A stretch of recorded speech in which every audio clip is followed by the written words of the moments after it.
தெரிந்து கொள்ளப்பட்ட சகோதர சகோதரிகள் யாவருக்கும் நம்முடைய பிதாவாகிய தேவனுடைய நாமத்தினாலும் நம்முடைய அருமை ரட்சகர் கிறிஸ்து நாமத்தினாலும் கிருபையும் சமாதானம் உண்டாவதாக என்ற வாழ்த்துக்களோடு கூட இந்த நாளிலும் கூட தேவனுடைய பிரதான கிருபை நிமித்தமாக இந்த ஞாயிறு ஆராதனையிலே சகோதர சகோதரிகளாக நம் அறிவு ஒன்று சேர்ந்து தேவனுடைய மகா பிரதான வார்த்தைகளை தியானிப்பதற்கு தேவன் கிருபை பாராட்டிருக்கிறார்.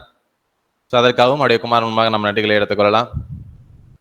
ஸோ சகோதரர் சொன்னவனமாக இன்றைய நாளிலும் கூட நம்ம பார்க்க போகிற சத்தியத்தினுடைய தலைப்பு ஸோ நான் ஏன் பிறந்தேன் என்ற தலைப்பின் கீழாக தேவனுடைய வார்த்தையை நாம் தியானிக்கலாம். ஸோ நான் ஒய் ஆம் ஐ பார்ன் அப்படின்றது தான் தேவனுடைய வார்த்தைகளாக இன்றைய நாளில் நம்ம பார்க்க போகிற காரியம்.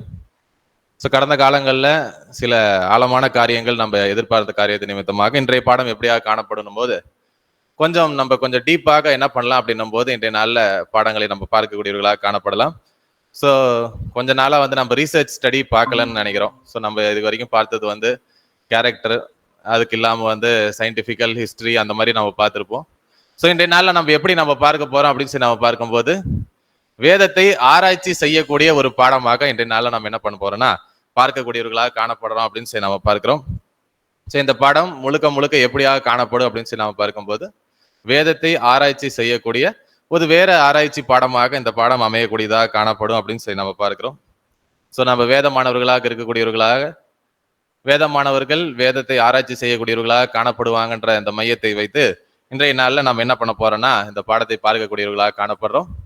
ஸோ பாடத்தினுடைய தலைப்பு என்ன? நான் ஏன் பிறந்தேன் அப்படின்ற பாடம் தான் இன்றைய நாளில் நம்ம பார்க்க போறோம். பாடத்தினுடைய ஆரம்ப பகுதியிலே நான் சில காரியங்களை சொல்லிடுறேன். பாடம் கொஞ்சம் பெரிய பாடம் தான். அதே போல கொஞ்சம் வெயில் காலமா இருக்குது, முடிஞ்ச அளவு நீங்க கொஞ்சம் தண்ணி குடிச்சுக்கோங்க நடுவில்.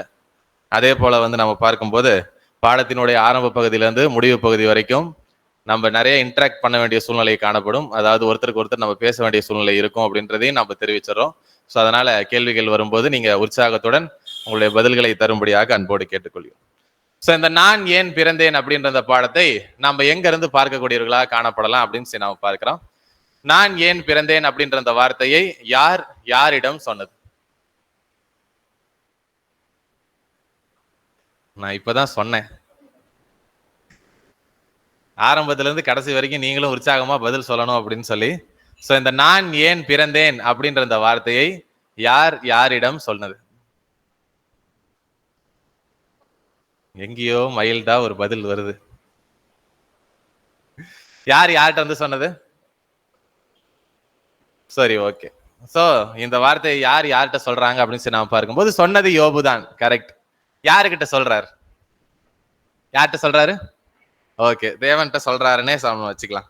சோ அப்ப யோபானவர் என்ன பண்றாரு அப்படின்னு சொல்லி நாம பார்க்கும்போது நான் ஏன் பிறந்தேன் அப்படின்ற அந்த காரியத்தை என்ன பண்றாரு அப்படின்னும் போது தேவனிடம் அந்த இடத்துல கேட்கக்கூடியவராக காணப்படுறாரு அப்படின்னு சொல்லி நாம பார்க்கிறோம். நம்ம ஏற்கனவே சொன்ன மாதிரி இன்றைய பாடம் எப்படி இருக்கும் அப்படின்னு சொல்லி நாம பார்க்கும்போது ஒரு ஆராய்ச்சிக்குள்ளாக ஒரு பாடமாக தான் அமையும். யோபு பேசக்கூடிய ஒவ்வொரு வார்த்தைகளுக்குள்ளாகவும் நம்ம உள்ள போய் அவர் என்னதான் சொல்ல வராரு அப்படின்ற அந்த காரியத்தை நம்ம என்ன பண்ணலாம்னா பார்க்கக்கூடியவர்களாக காணப்படலாம் அப்படின்னு சொல்லி நாம பார்க்கிறோம். இன்றைய நாள்ல நம்ம பார்க்க போகிற புத்தகமும் யோபுவினுடைய புத்தகத்துல இருந்து தான் நம்ம பார்க்கக்கூடியவர்களாக காணப்படுறோம் அப்படின்னு சொல்லி நாம பார்க்கிறோம். ஸோ நம்ம புக் ஆஃப் ஜாப்ல இருந்து நம்ம பார்க்கக்கூடியவர்களாக காணப்படுறோம்.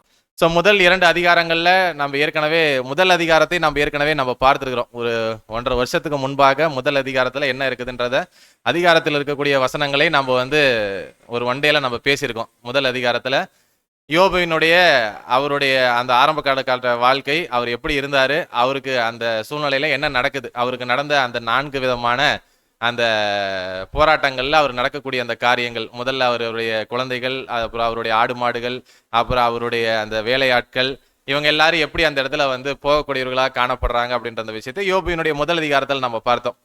இன்றைய நாள்ல நம்ம பார்க்க போகிற காரியம் எங்க இருக்கு அப்படின்னு சொல்லி நம்ம பார்க்கும்போது யோபுவினுடைய புத்தகத்துல 3வது அதிகாரத்திலிருந்து நம்ம பார்க்கக்கூடியவர்களாக காணப்படுறோம். முதல் அதிகாரம் யோபுவினுடைய மாம்சீக வீழ்ச்சி, முதல் அதிகாரம் யோபுவினுடைய அவருடைய செல்வத்தின் வீழ்ச்சி. 2வது அதிகாரம் யோபுவினுடைய மாம்சத்திற்குள்ளாக அந்த போராட்டங்கள் சொல்லப்பட்டிருக்கிறது.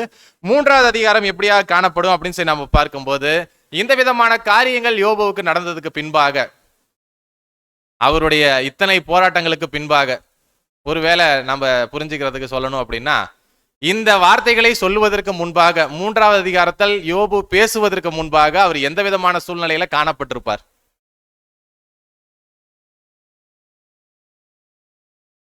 யோபு முதல் அதிகாரத்துல நம்ம ஏற்கனவே சொன்னோம் அவருடைய செல்வ செழிப்புகள் எல்லாம் போயிடுச்சுன்னு சொல்லி. 2வது அதிகாரத்துல அவருக்கு உடல் ரீதியான சூழ்நிலைகள் அவருக்கு வந்துருச்சுன்னு சொல்லி நாம பார்க்கிறோம். இப்ப இதெல்லாம் கலந்து வச்சு சொல்லுங்க, இப்ப யோபு எந்த விதமான சூழ்நிலையில அங்க இருந்திருப்பாரு? மனம் சோர்ந்து போயிருப்பாரு. ஓகே, ஒரு பதில நம்ம எடுத்துக்கொள்ளலாம். அப்புறம் எக்ஸாக்ட் ஆன்சர் இன்னும் வரல. மனம் சோர்வு ஓகே, அப்புறம் ஓகே, பிரதர் சொல்றதையும் நம்ம எடுத்துக்கொள்ளலாம். பிரதர் வந்து வியாதியில அவர் வந்து மிகவும் அதிகமா காணப்படுறாரு அப்படின்னு சொல்லி நாம பார்க்கலாம். 2 பதிலையும் நம்ம எடுத்துக்கலாம். ஒன்னு அவருடைய மன ரீதியான போராட்டங்கள், இன்னொன்னு அவருடைய மாம்ச ரீதியான போராட்டங்கள். 2ஐயும் நம்ம எடுத்துக்கலாம். ஆனா எக்ஸாக்ட் ஆன்சர் நம்ம எதிர்பார்க்கிறோம். ஏன் சம்பவிச்சது? Okay, correct. அப்புறம் சார் நீங்க சொன்னது கரெக்ட் தான், ஆனா எனக்கு சரியா கேட்கல. ஓகே, எல்லாமே இருந்தும் தேவனிடத்துல தன்னுடைய உத்தமத்தை நிரூபித்தல். அப்புறம் நல்ல கேள்வியை புரிஞ்சுக்கோங்க. இந்த சூழ்நிலையில யோபு பேசுவதற்கு முன்பாக அவர் அங்க உட்கார்ந்துருக்காரு இல்லைங்களா, என்ன மாதிரி உட்கார்ந்துருக்காருன்றதுதான் கேள்வி. சும்மா லிட்டரலா சொல்லுங்க பார்க்கலாம். ஐயோ, நிறைய பதில் வருது. சொல்லுங்க சிஸ்டர். ஓகே, சிஸ்டர் வந்து வசன பகுதிகளில் இருக்கக்கூடிய காரியங்களை சொல்றாங்க. ஓகே, கரெக்ட் தான். நம்ம கேள்வியை புரிஞ்சுக்கோங்க. எந்த மாதிரி சூழ்நிலையில யோபு உட்கார்ந்துருக்காருன்றதுதான் கேள்வி. நான் சொல்லுங்க சிஸ்டர். ஓகே, ஓரளவு கரெக்ட். நம்ம எளிமையா சொல்லிடுறோம் பாருங்க. ஒரு மனிதன் எந்த விதமான சூழ்நிலையிலாம் இருக்கக்கூடாதோ, நல்லா புரிஞ்சுக்கோங்க. ஒரு மனிதன் எந்த விதமான சூழ்நிலையிலாம் அவர் இருக்கக்கூடாதோ அத்தனை சூழ்நிலைகளையும் இப்ப யோபு என்ன பண்றாருங்க? இருக்கார். சரிங்களா? அவருக்கு இப்ப இருக்கக்கூடிய சூழ்நிலையில அவர் எல்லாத்தையும் இழந்து போய் உடல்ல வந்து என்ன மட்டும்தான் இருக்குது? அது மட்டும்தான் இருக்குது. அப்பனா நம்ம என்ன புரிஞ்சுக்கலாம்னா, இந்த உலகத்துல ஒரு மனிதனுக்கு என்ன மாதிரி சோதனைகள்லாம் வரக்கூடாதோ அதெல்லாம் வந்து எதுவுமே இல்லாத ஒரு சூழ்நிலையில, யாருடைய தயவுமே இல்லாத சூழ்நிலையில யோபு என்ன பண்ணிருக்காருங்க? உட்கார்ந்துட்டு இருக்காரு அப்படின்னு சொல்லி நாம பார்க்கிறோம். இப்படி இருக்கக்கூடிய சூழ்நிலையில யோபுவுக்கு அவருடைய மனதுல இப்ப என்ன ஓடிட்டு இருக்கும்? என்ன ஓடிட்டு இருக்கும்? நிறைய ஓடிட்டு இருக்குமா? அதுதான் என்ன ஓடும்? சொல்லுங்க புதா. மறிச்சிட்டா பரவாயில்ல. ஓகே, நீங்க கடைசிக்கே போயிட்டீங்க. சிஸ்டர் சொல்றதும் ஓகே, நம்ம எடுத்துக்கலாம். இப்ப அவருக்கு வந்து இப்ப என்ன மாதிரி சூழ்நிலை இருக்கும் அப்படின்றதுக்கு முன்பாக இதை நம்மளோட கொஞ்சம் கம்பேர் பண்ணி பாருங்க. இப்ப நம்ம கிட்ட வந்து ஒரு பேங்க்ல வந்து ஒரு ஒரு ஒரு செட் ஆஃப் அமௌண்ட் இருக்குதுன்னு சொல்லி வச்சுக்கோங்க. அந்த அமௌண்ட் நீங்க பேங்க்ல தான் போட்டு வச்சிருக்கீங்க. திடீர்னு பேங்க் திவால் ஆகி போச்சு. வீட்டுல பிள்ளைங்க எல்லாம் வந்து உங்களை விட்டுட்டு போயிட்டாங்க. இப்படி ஏமாந்துட்டு போயிட்டீங்களே அப்படின்னு சொல்லி உங்களை விட்டுட்டாங்க. தனிமையில இருக்கீங்க. பேங்க்ல இருக்கிற காசும் போயிடுச்சு. பிள்ளைங்க எல்லாம் வந்து விட்டுட்டு போயிட்டாங்க. நீங்க தனிமையில உட்காந்துருக்கும் போது உங்களுடைய மனக்குமுறல் இப்ப எப்படி இருக்கும்? யாரை குறை சொல்லுவீங்க? யாரை குறை சொல்லுவோம்? தேவனை தான் சொல்லுவோமா? அதுக்கும் அவருக்கும் என்ன சம்பந்தம் சொல்லுங்க? ஆக்சுவலா தேவனுக்கும் யோபுவுக்கும் இப்ப என்ன சம்பந்தம்? யோபு விடுங்க, நமக்கும் தேவனுக்கும் அப்ப என்ன சம்பந்தமா இருந்திருக்கும்? ஏன்னா வந்து பிள்ளைங்க விட்டுட்டு போனதுக்கும் பேங்க் திவால் ஆனதுக்கும் தேவன் என்ன பண்ணுவாரு? தேவனா சொன்னார் இந்த பேங்க்ல போய் நீ போட்டு வைன்னு சொல்லி. பாருங்க, ஆக்சுவலா உண்மையிலுமே அவங்க கோவப்பட வேண்டியது யாரு மேலயா இருந்திருக்கணும்? யாரு மேலயா இருந்திருக்கணும்? பாருங்க, இப்ப யோபுவுக்கும் கோவம் தான். ஆனா யாரு மேல கோவம் அப்படின்னு சொல்லி நாம பார்க்கும்போது தன்னுடைய மேலேயே அவருக்கு என்னன்னா கோவமா காணப்படக்கூடியவரா இருக்காரு அப்படின்னு சொல்லி நாம பார்க்கிறோம். எதனால அவர் தான் மேலேயே கோவப்பட்டுக்கணும்? எதனால அவர் தான் மேலேயே கோவப்பட்டுக்கிறார்? நான் வேற பாடம் பெருசுன்னு வேற சொன்னேன். நீங்க எல்லாரும் அமைதியா இருக்கிறத பார்த்தா 1 மணி ஆனாலும் விட மாட்டீங்களாட்டு இருக்கு. எதனால அவருக்கு கோவம் அப்படின்னு சொல்லி நாம பார்க்கும்போது அவர் என்ன செஞ்சாரு? என்ன செஞ்சாரு? ஒண்ணுமே செய்யல. தேவனுடைய பார்வையில உத்தமமா தான் காணப்பட்டாரு. அப்படி இருந்து ஏன் அவருக்கு இந்த மாதிரி ஒரு நிலைமை? இதுதான் அவருடைய மனநிலைமை. இப்ப நான் எதுவுமே செய்யல, நான் நல்லது மட்டும்தான் செஞ்சேன். நான் நல்லது மட்டும் செஞ்சோம் என்கிட்ட இருக்கக்கூடிய எல்லாமே இப்படி போய் நான் இங்க உட்கார்ந்து இருக்கிறதுக்கு யாரு காரணம்? ஆனா அவர் தேவனை பிளேம் பண்ணவே இல்லை. அவர் பிளேம் பண்றது யாரு அப்படின்னு சொல்லி நாம பார்க்கும்போது தன்னைத்தானே அவர் என்ன பண்ணிக்கிறாரு அப்படின்னு சொல்லி நாம பார்க்கும்போது திட்டிக்கிறார். இது எப்படி சொல்றாரு அப்படின்னு சொல்லி நாம பார்க்கும்போது வந்து நான் இந்த மாதிரி இப்ப ஒரு சூழ்நிலையில இப்ப இருக்கிறேன் இல்லைங்களா, இந்த மாதிரி உடல் பருமன்ல இப்படி வந்து சரி உடலுடைய பருக்கள் மேல ஒரு நோய் மேல வச்சுக்கிட்டு சுத்தி இருக்கக்கூடிய வேலையாட்கள் போயிட்டாங்க, பெற்ற பிள்ளைகள் போயிட்டாங்க, மனைவியும் விட்டுட்டு போயிட்டாங்க, யாருமே இல்லாத சூழ்நிலையில இப்படி நான் உட்காந்துட்டு இருக்கிறதுக்கு நான் என்ன ஆயிரலாம்? என்ன ஆயிரலாம்? செத்து போயிடலாம். எப்ப? அதான் இந்த பகுதியில் அவர் என்ன பண்றாருன்னா, இந்த 3ஆவது அதிகாரத்தில் அவர் சொல்லக்கூடியவராக காணப்படுறாரு. இப்ப யோபு தன்னுடைய வாயை திறந்து என்ன பண்றாரு அப்படின்னு சொல்லி நாம் பார்க்கும்போது, இந்த காரியங்களுக்கெல்லாம் பின்னாடி ஃபர்ஸ்ட் டைம் பேசக்கூடியவராக காணப்படுறாரு. சரிங்களா? முதல் தடவை யோபு தன்னுடைய வாயை திறந்து யோபுவினுடைய புத்தகத்துல பேசக்கூடியவராக காணப்படுறாரு. இப்ப யோபு தனிமையில இருக்காரா? யார் இருக்கா? தனிமையில இருக்காரு. அவருடைய 3 நண்பர்களும் வந்துட்டாங்க. அவருடைய 3 நண்பர்களும் என்ன பண்றாங்க அப்படின்னு சொல்லி நாம பார்க்கும்போது, யோபுவினுடைய நிலைமையை கேட்டு அவரை பார்க்கறதுக்கு பில்தா தெலிபாஸ் அவங்க எல்லாம் என்ன பண்ணிட்டாங்கன்னா வந்துட்டாங்க. வந்துட்டு யோபுவை தூரத்திலேயே பார்த்துட்டு இந்த மாதிரி ஒரு நிலைமையிலேயா என் நண்பனை நான் பார்க்கணும் அப்படின்னு சொல்லிட்டு அவங்க என்ன பண்ணிடுறாங்க அப்படின்னும் போது, ரொம்ப ஒரு மனந்து ஒடிஞ்சு போய் என்ன பண்ணிடுறாங்க அப்படின்னும் போது 7 days அவங்க வந்து எதுவுமே பேசாம யோபு பக்கத்துல என்ன பண்ணிடுறாங்க, அமைதியா உக்காந்துடுறாங்க அப்படின்னு சொல்லி நாம பார்க்கிறோம். இவங்க இப்படி உக்காந்துட்டு இருக்கிறத அவரும் பார்த்துட்டு இருக்காரு. இப்ப பார்த்துட்டு என்ன பண்றாரு அப்படின்னு சொல்லி நாம பார்க்கும்போது, என்னுடைய வாயை திறந்து, அதாவது யோபுவினுடைய வாயை திறந்து முதலாவது அவர் பேசக்கூடிய முதல் வார்த்தை எப்படி பேசுறாரு அப்படின்னு சொல்லி நாம பாருங்க. யோபு 3ஆவது அதிகாரம் 1வது வசனம் வாசிக்கலாம். அதற்கு பின்பு யோபு தன் வாயை திறந்து நான் பிறந்த நாளை சபித்து. பாருங்க, அவருடைய முதல் வார்த்தை எப்படி இருக்குது? இப்ப தன்னுடைய பிறந்த நாளை என்ன பண்றாருங்க அவர்? இப்ப சபிக்க கூடியவராக காணப்படுறாரு அப்படின்னு சொல்லி நாம பார்க்கிறோம். நம்மளுடைய பிறந்த நாளை யாராவது சபிப்புமா? நாங்க நல்லா தானே இருக்கிறோம், நாங்க ஏன் சபிக்கணும்ன்றீங்களா? சோ பிறந்த நாளை யாராவது சபிப்பாங்களா அப்படின்னு சொல்லி நாம பார்க்கும்போது, நிச்சயமாக யோபுவினுடைய நிலைமையில யார் இருந்தாலும் என்னதான் பண்ணிருப்பாங்க?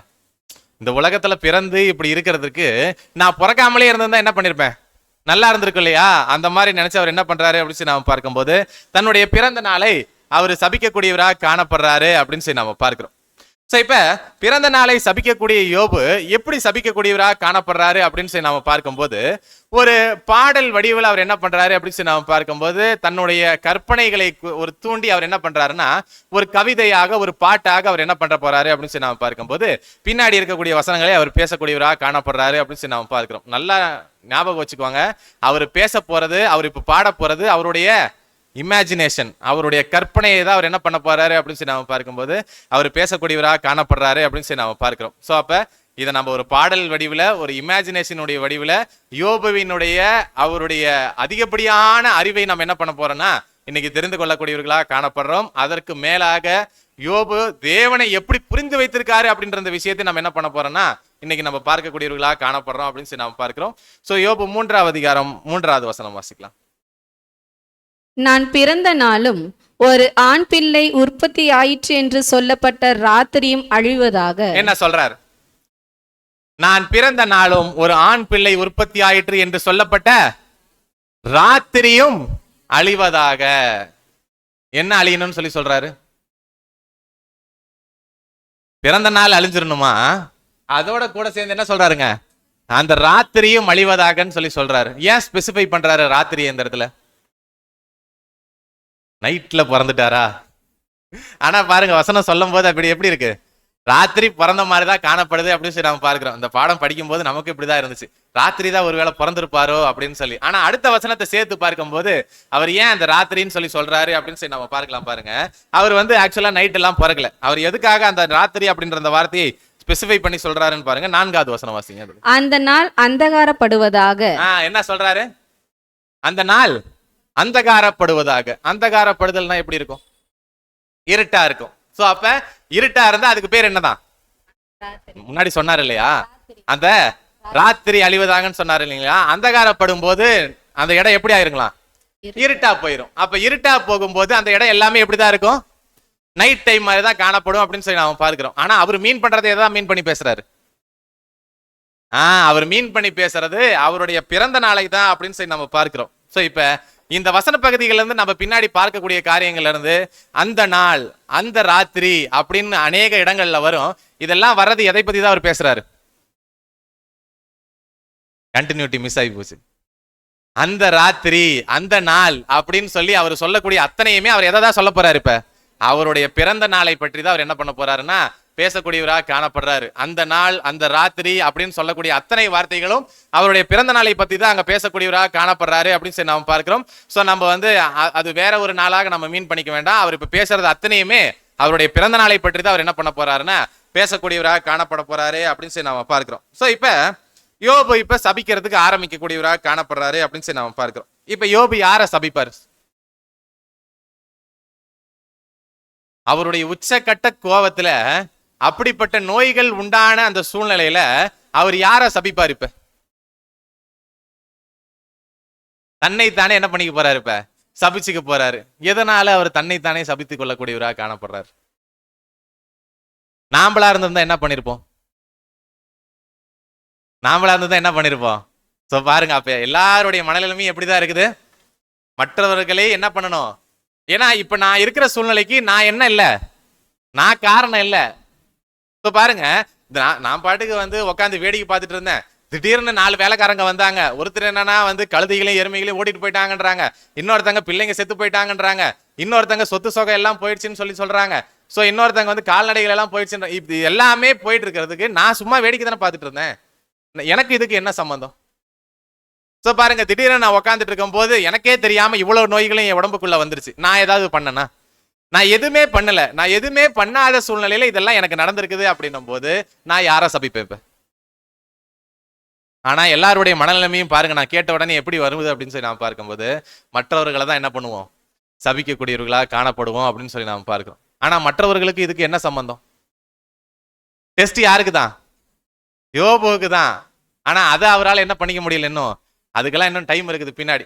சோ பாருங்க, இப்ப டெஸ்ட் அவருக்கு தான் அப்படின்ற காரணத்தின் நிமித்தமாக அதை உணர்ந்து கொள்ளாத வரைக்கும் அவருடைய வாயிலிருந்து வரக்கூடிய வார்த்தைகள் எல்லாம் வந்து தன்னை சபிக்கக்கூடிய வார்த்தைகளாக அந்த இடத்துல காணப்படுது அப்படின்னு சொல்லி நாம் பார்க்கிறோம். சோ இதை மையமாக வைத்து ஒரு கவிதை பாணியில் அவர் என்ன பண்றாரு அப்படின்னு சொல்லி நாம் பார்க்கும்போது, நான் ஏன் இந்த உலகத்துல பிறந்தேன் அப்படின்னு சொல்லி தன்னுடைய பிறந்த நாளை அவர் சபிக்கக்கூடியவராக காணப்படுறாரு அப்படின்னு சொல்லி நம்ம பார்க்கிறோம். சோ எல்லாரும் வாழுவதற்கு தான் ஆசைப்படுவாங்க இல்லைங்களா? இந்த உலகத்துல பிறந்த ஒவ்வொருவரும் எதுக்கு ஆசைப்படுவாங்க? வாழுவதற்கு தான் ஆசைப்படுவாங்க அப்படின்னு சொல்லி நாம பார்க்கிறோம். ஆனா யோபு எதுக்கு ஆசைப்படுறாரு? எதுக்கு ஆசைப்படுறாரு? இப்ப சாவறதுக்கு இல்ல, எப்பவே செத்துறணும்ன்றாரு. நான் பிறக்கிறதுக்கு முன்னாடியே போய் சேர்ந்துடணும். இதுதான் அவருடைய எதிர்பார்ப்பாக காணப்படுது அப்படின்னு சொல்லி நாம பார்க்கிறோம். ஒரு எக்ஸாம்பிளுக்கோசரம் கேட்கிறோம். யாராவது வந்து நம்ம கிட்ட வந்து எனக்கு வாழ்றதுக்கே பிடிக்கல அப்படின்னு சொல்லி சொன்னா நாம என்ன சொல்றது? நான் இப்ப உங்கள்கிட்ட சொல்றேன் எனக்கு வாழ்றதுக்கே பிடிக்கல அப்படின்னு சொன்னா நீங்க என்ன சொல்லுவீங்க? ஏன்னு சொல்லி கேட்பீங்களா? ஆனா பாருங்க, இந்த மாதிரி சொல்லி பார்த்தா எப்படி இருக்கும் அப்படின்னா, நீங்க வாழ்றதுக்கு பிடிக்கலையா அப்ப என்ன பண்ணிருங்க, செத்துருங்கன்னு சொன்னா எப்படி இருக்கும்? ஆனா அதுதான் அவர் என்ன பண்றாருங்க, எக்ஸ்பெக்ட் பண்ணக்கூடியவராக காணப்படுறாரு. எனக்கு வாழ்றதுக்கு பிடிக்கல, அதனால நான் என்ன பண்ணிடுறேன், இறந்து போயிடுறேன் அப்படின்னு சொல்லி தன்னுடைய பிறந்த நாளை அந்த இடத்துல வந்து ஒரு பேச்சு நடையில, ஒரு கவிதை நடையில அங்க பேசக்கூடியவராக காணப்படுறாரு அப்படின்னு சொல்லி நாம பார்க்கிறோம். சோ தன்னுடைய பிறந்த நாளைக்கு அந்த இடத்துல வந்து சபிக்கும் வகையில அவர் யாரெல்லாம் இப்ப வந்து குற்றப்படுத்தக்கூடியவராக காணப்பட்டிருப்பாரு அப்படின்னு சொல்லி நாம பார்க்கும்போது ஆப்ஷன்ஸ் பாருங்க. தேவனை குற்றப்படுத்துறாரா? தன்னுடைய பிள்ளைகளை குற்றப்படுத்துறாரா? தன்னுடைய வேலையாட்களை குற்றப்படுத்துறாரா? இல்லது சாத்தானை குற்றப்படுத்துறாரா? யாருமே இல்லை. அவர் யாரதான் குற்றப்படுத்திக்கிறாரு? தன்னை பற்றியே அவர் என்ன பண்ணிக்கிறாரு அப்படின்னு சொல்லி நாம பார்க்கும்போது குற்றப்படுத்தக்கூடியவராக காணப்படுறாரு அப்படின்னு சொல்லி நாம பார்க்கிறோம். சோ பாருங்க, இந்த விதமான ஒரு சூழ்நிலையில தன்னை சுற்றி யாரும் இல்லாத ஒரு காரியத்துல, யாருடைய தயவும் இல்லாத தனிமையில உட்கார்ந்துட்டு இருக்கக்கூடிய ஒரு தனி மனிதனுடைய மனக்குமுறையில் எப்படி இருக்கும் அப்படின்றத நம்ம யாருமே நம்மளுடைய அறிவுக்கு யோசிக்க முடியாத அளவுக்கு யோபு என்ன பண்றாருன்னா தன்னுடைய அறிவை பயன்படுத்தி அவரு இப்ப பேசக்கூடியவராக காணப்படுறாரு அப்படின்னு சொல்லி நாம பார்க்கிறோம். சோ லெசன் 1, நம்மளுடைய இந்த பாடத்தினுடைய முதல் பாடம் என்ன அப்படின்னு சொல்லி நாம பார்க்கும்போது, யோபுவினுடைய வாழ்க்கையிலிருந்து நம்ம பார்க்கக்கூடிய முதல் பாடம் என்ன? So do not blame others. நம்மளுடைய வாழ்க்கையில எந்த விதமான காரியங்கள் நமக்கு நடந்தாலும் நாம செய்ய வேண்டியது என்னதான்? நாம செய்ய வேண்டியது என்னதான்? மற்றவர்களை குறை சொல்லக்கூடியவர்களாக காணப்படணும். கரெக்டா? என்ன பண்ணக்கூடாதுங்களா? பாருங்க, நமக்கு இப்ப நடக்கிறதெல்லாம் ஒரு போராட்டமாக நம்ம எடுத்துக்கொண்டோம் அப்படின்னா, நம்மளுடைய வாழ்க்கையில இப்ப நடக்கிறதெல்லாம் வந்து ஒரு விஷயங்களாக நம்ம நினைச்சுக்கிட்டு இருக்கோம் அப்படின்னா, யோபுவினுடைய வாழ்க்கையை கம்பேர் பண்ணி நம்ம இப்ப இருக்கக்கூடிய வாழ்க்கையை கம்பேர் பண்ணி சொல்லும் போது நம்ம இருக்கிறதுக்கும் யோபு இருக்கிறதுக்கும் என்ன வித்தியாசம் இருக்குது? அவர் எல்லாத்தையும் இழந்துட்டாரு, நம்ம கிட்ட எல்லாமே இழந்து போயிட்டோம். ஆனா பாருங்க, அத்தனையும் இழந்த யோபு யாரை பத்தி தான் பேசுறாரு? தன்னைதான் அவர் என்ன பண்ணிக்கிறாருங்க, பிளேம் பண்ணக்கூடியவராக காணப்படுறாரு. எல்லா பிரச்சனைக்கும் யாரு தான் காரணம்? நான் மட்டும்தான் காரணம் அப்படின்றத அவர் சொல்லக்கூடியவராக காணப்படுறாரு அப்படின்னு சொல்லி நாம பார்க்கிறோம். நம்ம கத்துக்க வேண்டிய முதல் பாடம் யோபு கிட்ட இருந்து இதுதான் அப்படின்னு சொல்லி நாம பார்க்கிறோம். நம்மளுடைய புது சிஷ்யனுடைய ஓட்டத்துல, புது சிஷ்யனுடைய வாழ்க்கையில எப்படிப்பட்ட போராட்டங்கள், சோதனைகள், இல்ல வந்து யாரு மூலியமாக எந்த பிரச்சனைகள் வந்தாலும் நாம என்ன பண்ணக்கூடாதுங்களா? என்ன பண்ணக்கூடாதுங்களா? குறை சொல்லக்கூடாதுதான். யார? மற்றவர்களை குறை சொல்லக்கூடியவர்களாக காணப்படக்கூடாது. நீங்க ஏன் பிரதர் இப்படி இருக்கீங்க, எப்ப பார்த்தாலும் ஏன் இப்படி செய்றீங்க, சிஸ்டர் ஏன் இப்படி இருக்கீங்க அப்படின்னு சொல்லும் போது என்னுடைய குணலட்சண பலவீனம்னு சொல்லிதான் நான் சொல்லணுமே தவிர, அவங்களாலதான் நான் இப்படி ஆயிட்டேன், இவங்களாலதான் நான் இப்படி ஆயிட்டேன் அப்படின்னு சொல்லி நம்ம சொல்றதுல என்ன இல்லைங்க, பிரயோஜனம் இல்லை அப்படின்னு சொல்லி நாம பார்க்கிறோம். பாருங்க, வாழ்க்கையில எல்லாத்தையும் இழந்து போன நபரே யாரதான் பிளேம் பண்றாரு? தன்னை தான் பிளேம் பண்றாரு அப்படின்னு சொல்லி நாம பார்க்கிறோம். சோ யோபு கிட்ட இருந்து நம்ம கத்துக்க வேண்டிய முதல் பாடம் என்ன அப்படின்னு சொல்லி நாம பார்க்கும்போது, யாரையும் எந்த சூழ்நிலையிலையும் குறை சொல்லக்கூடாத ஒரு வாழ்க்கையை நம்ம வாழக்கூடியவர்களாக காணப்படணும் அப்படின்னு சொல்லி நாம பார்க்கிறோம். இப்ப இப்படிப்பட்ட சூழ்நிலையில தான் தன்னுடைய பிறப்பை பற்றி அவரு அடுத்தது பேசக்கூடியவராக காணப்படுறாரு அப்படின்னு சொல்லி நாம பார்க்கிறோம். இதுல பேசக்கூடிய அந்த காரியத்துல எந்த ஒரு இடத்துலயுமே அவர் வந்து தேவன்ட்ட ஆர்டர்லாம் போடல. அவருடைய வார்த்தைகள் எல்லாமே வந்து ரொம்ப சோல்ஃபுல்லா, ரொம்ப ரிக்வெஸ்டா அவர் என்ன பண்றாரு அப்படின்னு சொல்லி நாம பார்க்கும்போது, யோபு அந்த இடத்துல வந்து தேவன்கிட்ட அங்க வார்த்தைகளை வந்து பேசக்கூடியவராக காணப்படுறாரு அப்படின்னு சொல்லி நாம பார்க்கிறோம். இதுல யோபுவினுடைய அறிவை மட்டும் இல்ல, தேவனுடைய அளவு கடந்த அந்த ஆற்றலில் நம்ம என்ன பண்ண போறோம்னா இன்றைய நாள் பாடத்துல நம்ம தெரிந்து கொள்ளக்கூடியவர்களாக காணப்படலாம்.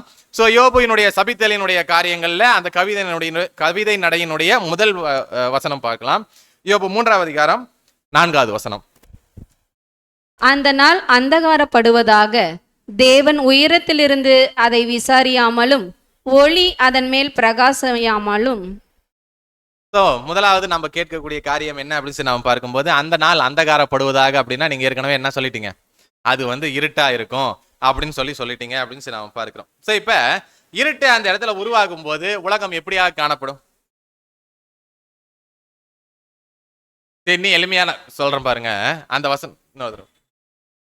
பாருங்க, தேவன் உயரத்திலிருந்து அதை என்ன பண்ண வேண்டான்றாரு, விசாரியாமலும் ஒளி அதன் மேல் பிரகாசியாமலும் இருக்கணும் அப்படின்னு சொல்லி சொல்றாரு. சோ இப்ப தேவன் உயரத்திலிருந்து அதை விசாரியாமலும் அப்படின்றதுக்கு என்ன அர்த்தம்? ஏதாவது சொன்னீங்கன்னா நான் ஏதாவது சொல்லுவேன். சொல்லுங்க முத. அதை அவரு பார்க்காமல், தேவனுடைய பார்வைக்கு ஏதாவது மறைவா இருக்குதா? ஒண்ணுமே இல்லை. சோ பாருங்க, அந்த நாள் அந்தகாரப்படுவதாக, அதுல தெளிவா இருக்கீங்களா?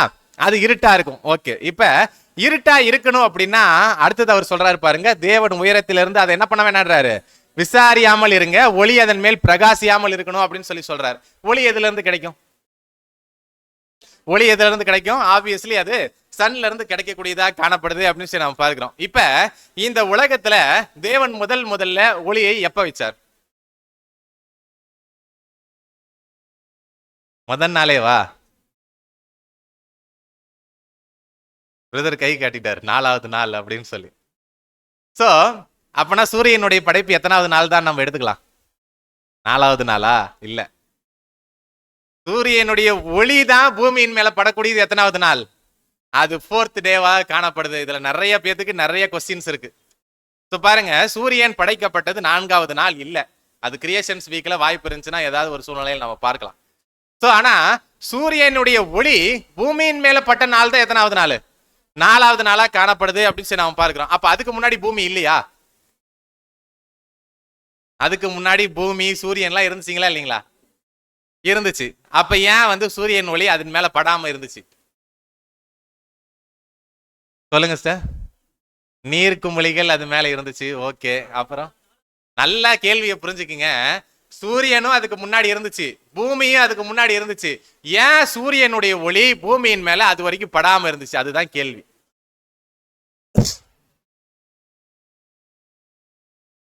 ஓகே, பதில் வந்துருச்சு. என்னவா காணப்படுது அப்படின்னா, அன்னைக்குதான் தேவன் என்ன பண்றாரு, அதுக்கு அதிகாரம் கொடுக்கக்கூடியவராக காணப்படுறாரு.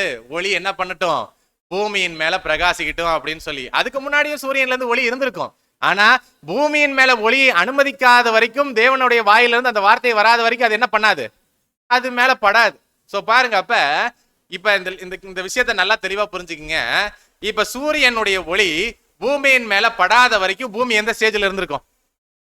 எந்த ஸ்டேஜ்ல இருந்திருக்கும்? அததான் யோபு என்ன பண்றாருங்க, இங்க கேட்கக்கூடியவராக காணப்படுறாரு. அந்தகாரப்படுவதாக அடுத்த காரியத்தை பாருங்க. தேவன் உயரத்திலிருந்து அவர் என்ன பண்ண வேணாம், விசாரியாமல் இருங்க. அதாவது என்ன சொல்றாருன்னா, நீங்க பூமியின் மேல ஒளி படுட்டும்னு சொல்லி சொன்னீங்க இல்லைங்களா, அந்த ஒளி படுட்டும், அது வந்து நான் அதுல எந்த விதமான காரியத்தையும் சொல்லல. நான் பிறந்த நாள் இருக்கு இல்லையா, அந்த பிறந்த நாள்ல மட்டும் இந்த ஒளி என்ன பண்ணிருங்க,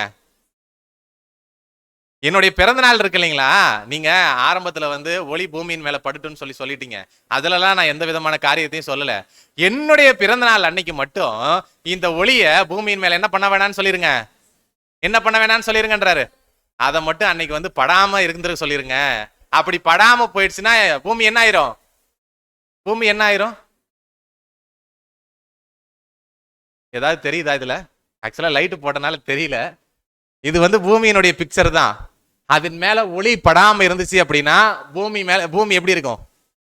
இந்த மாதிரி தான் இருக்கும், இருட்டா. சன்லைட் அது மேல படாத வரைக்கும் பூமி இப்படிதான் இருந்திருக்கும் ஆரம்ப காலகட்டத்துல. சோ இந்த மாதிரி இருட்டா இருந்துருச்சு அப்படின்னா பூமி என்ன ஆயிரும்?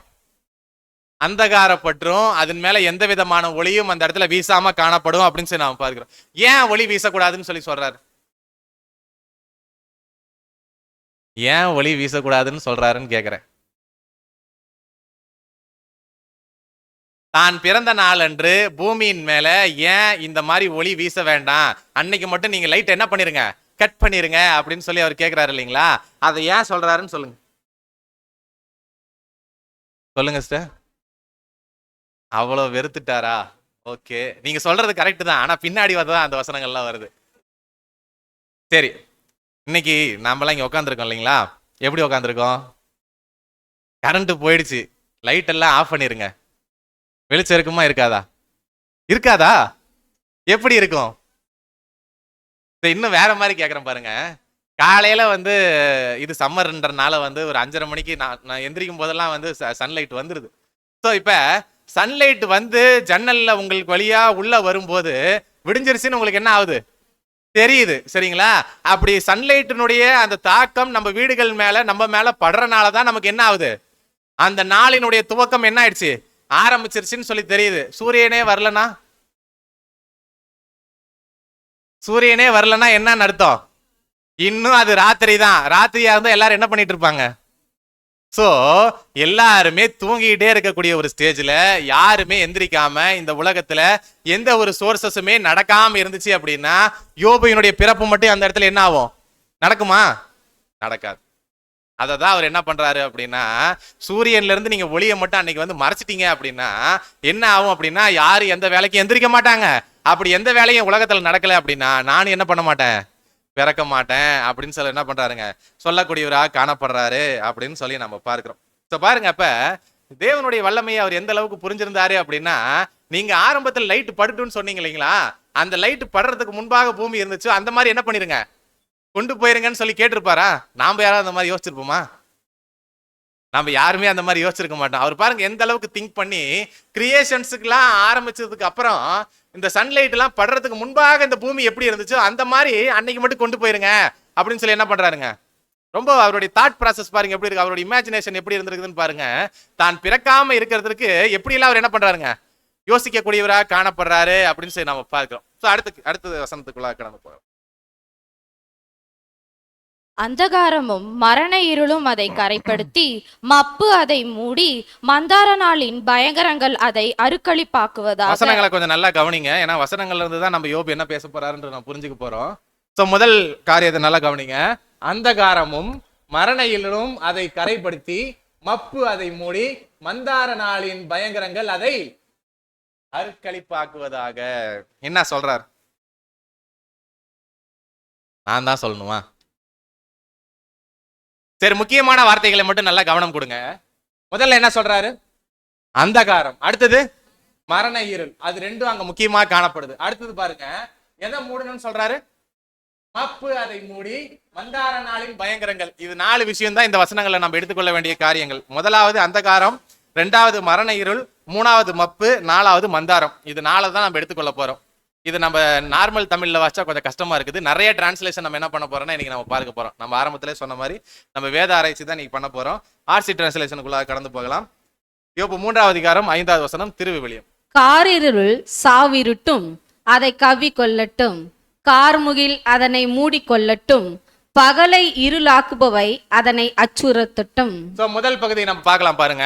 முதலாவது 2 வார்த்தைகள் நம்ம ஆரம்பத்துல பார்த்த மாதிரி மப்பும் அந்த அந்தகாரமும் மரண இருளும் பார்த்தலைங்களா, அந்த பகுதி மட்டும் நம்ம பார்க்கலாம். அதுக்கு 2 வார்த்தைகள் போடப்பட்டிருக்குது. என்னங்க?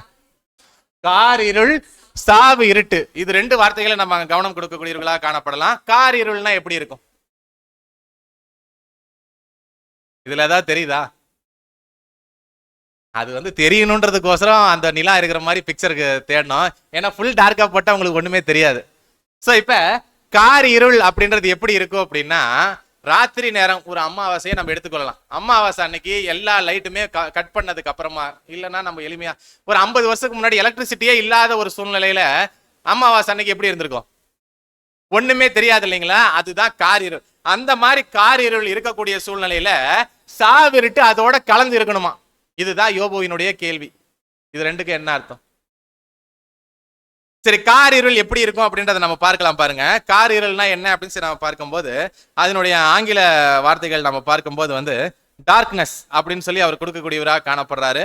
சாவிருட்டு அப்படின்னா என்ன அப்படின்னு சொல்லி நாம் பார்க்கும்போது ஷேடோ ஆஃப் டெத் அப்படின்னு சொல்லி கொடுக்கக்கூடியவராக காணப்படுறாரு. இது H6757 அந்த இடத்துல வந்து ஹீப்ரூவினுடைய கன்கார்டன்ஸ்ல கொடுக்கப்பட்டிருக்குது. அந்த ஷேடோ ஆஃப் டெத் அப்படின்ற அந்த சாவிருட்டு அப்படின்ற அந்த வார்த்தையை மட்டும் நாம் கவனம் கொடுக்கலாம். பாருங்க, சாவிருட்டு அப்படின்னா ஷேடோ ஆஃப் டெத் அப்படின்னு சொல்லி கொடுக்கப்பட்டிருக்குது. அதனுடைய டெஃபினிஷன் பாருங்க, shade of death that is that.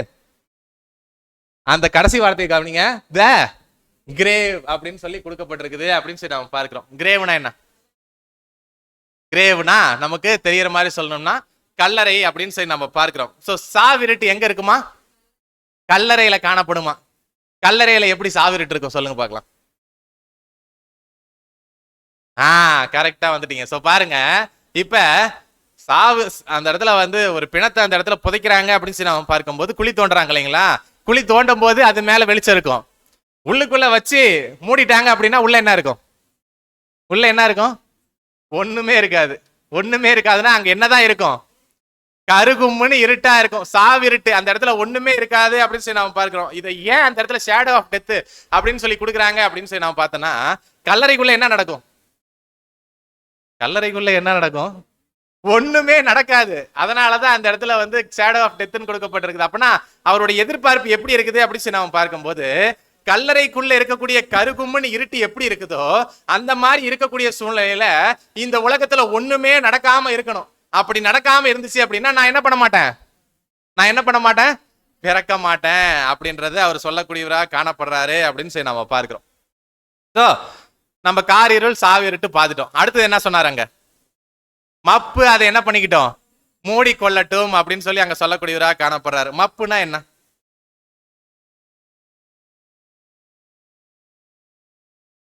சரி, அது ஆர்சி டிரான்ஸ்லேஷன்ல போடுங்க. என்ன சொல்றாரு?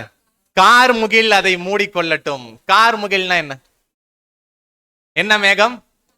கார் மேகம். அதுதான் அங்க அர்த்தம். கார் மேகம்னா என்ன? ரொம்ப பயங்கர இருட்டா இருக்கக்கூடிய ஒரு மேகமாக காணப்படுது அப்படின்னு சொல்லி நாம பார்க்கிறோம். கார் மேகம் எதை மூடிக்கொள்ளட்டும்? அதை மூடிக்கொள்ளட்டுமா? எதை மூடிக்கொள்ளட்டும்? அந்த நாளை மூடிக்கொள்ளட்டும். அந்த நாள்ல தான் சோர்சஸ் ஆஃப் லைட் என்ன? எதன் மூலியமா வெளிச்சம் வருது? சூரியன் மூலியமாகவும் சந்திரன் மூலியமாகவும் வெளிச்சம் வருது இல்லைங்களா? அந்த ரெண்டையும் எதை மூடிட சொல்றாரு? கார் முகில் வந்து அதை மூடிட சொல்றாரு. கிளவுட்ஸ் எப்படி இருக்கும் பொதுவா? மேகம் வெளியில பாக்குற இல்லைங்களா? அந்த மேகம் எப்படி இருக்கும்? வெள்ளையா இருக்குமா? நான் உங்களுக்கு புரியுற மாதிரி நான் கேட்கிறேன் பாருங்க. மேகங்கள் கூட்டம் கூட்டமாக இருக்குமா, தனியா இருக்குமா? கூட்டம் கூட்டமாக தான் இருக்கும். கூட்டம் கூட்டமா இருக்குது அப்படின்னா மேகத்துல வந்து இடைவெளிகள் இருக்குமா இருக்காதா? இருக்காதா? இல்ல, மேகத்தினுடைய பிக்சர் போடுங்க. பாருங்க, இது மேகம் சரிங்களா? இந்த மேகங்கள் எப்படி இருக்குது? கூட்டம் கூட்டமாக தான் இருக்கு. ஆனா வானம் தெரியுதுங்களா இல்லைங்களா? அப்பனா சன்லைட்டு மேகத்துல இருந்து என்ன ஆகும்? பூமியின் மேல படக்கூடியதாக இருக்கும். இப்ப யோபு என்ன கேட்கிறாரு அப்படின்னா, கார் முகில் என்ன பண்ணணும் அப்படின்னா வெளிச்சமே வராத அளவுக்கு என்ன பண்ணணுமா? அதை மூடக்கூடியதா காணப்படணுமா? அப்படின்னா நம்ம என்ன புரிந்து கொள்ளலாம் அப்படின்னா, ஏன்னா மேகங்கள் எப்பயுமே வந்து இன்டர்வல்ஸோட தான் காணப்படும் சரிங்களா?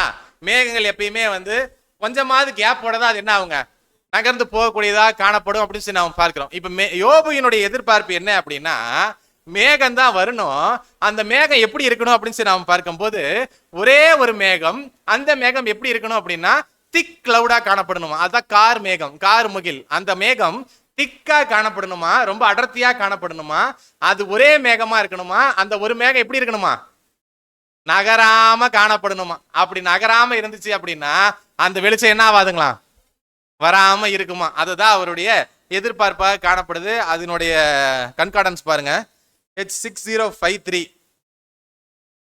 இருக்கா கன்கார்டன்ஸ்? சரி, ஓகே, இல்ல வேணா விடுங்க.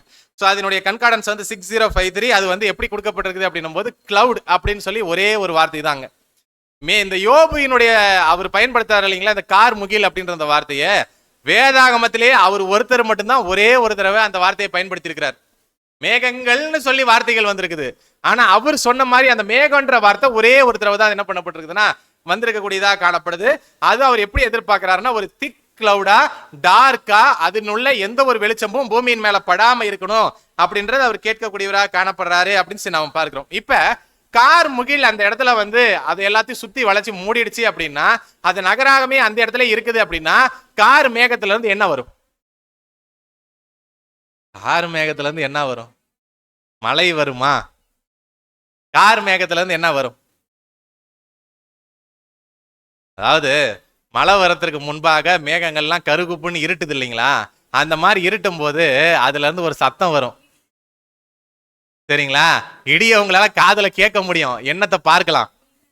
சோ பாருங்க, இடி முதல்ல வருதா மின்னல் முதல்ல வருதா? அப்படியா? ரெண்டு ஒன்னாதான் வரும். சவுண்டு வந்து ரொம்ப டிராவல்ல வந்து கொஞ்சம் வந்து ஸ்லோ, அதனால வந்து மின்னல் வந்ததுக்கு அப்புறம் வந்து லைட்டுக்கு அப்புறம் தான் சவுண்டு வரும். ஸோ அதனால ஒரு எக்ஸாம்பிளுக்கு தான் சொல்றேன். ஸோ இப்ப இந்த மாதிரி மின்னல்களும் இடிகளும் அந்த இடத்துல அந்த கார் முகில்ல இருந்து அந்த இடத்துல வருது அப்படின்னும் போது இந்த டைம்ல வெளியே போவீங்களா?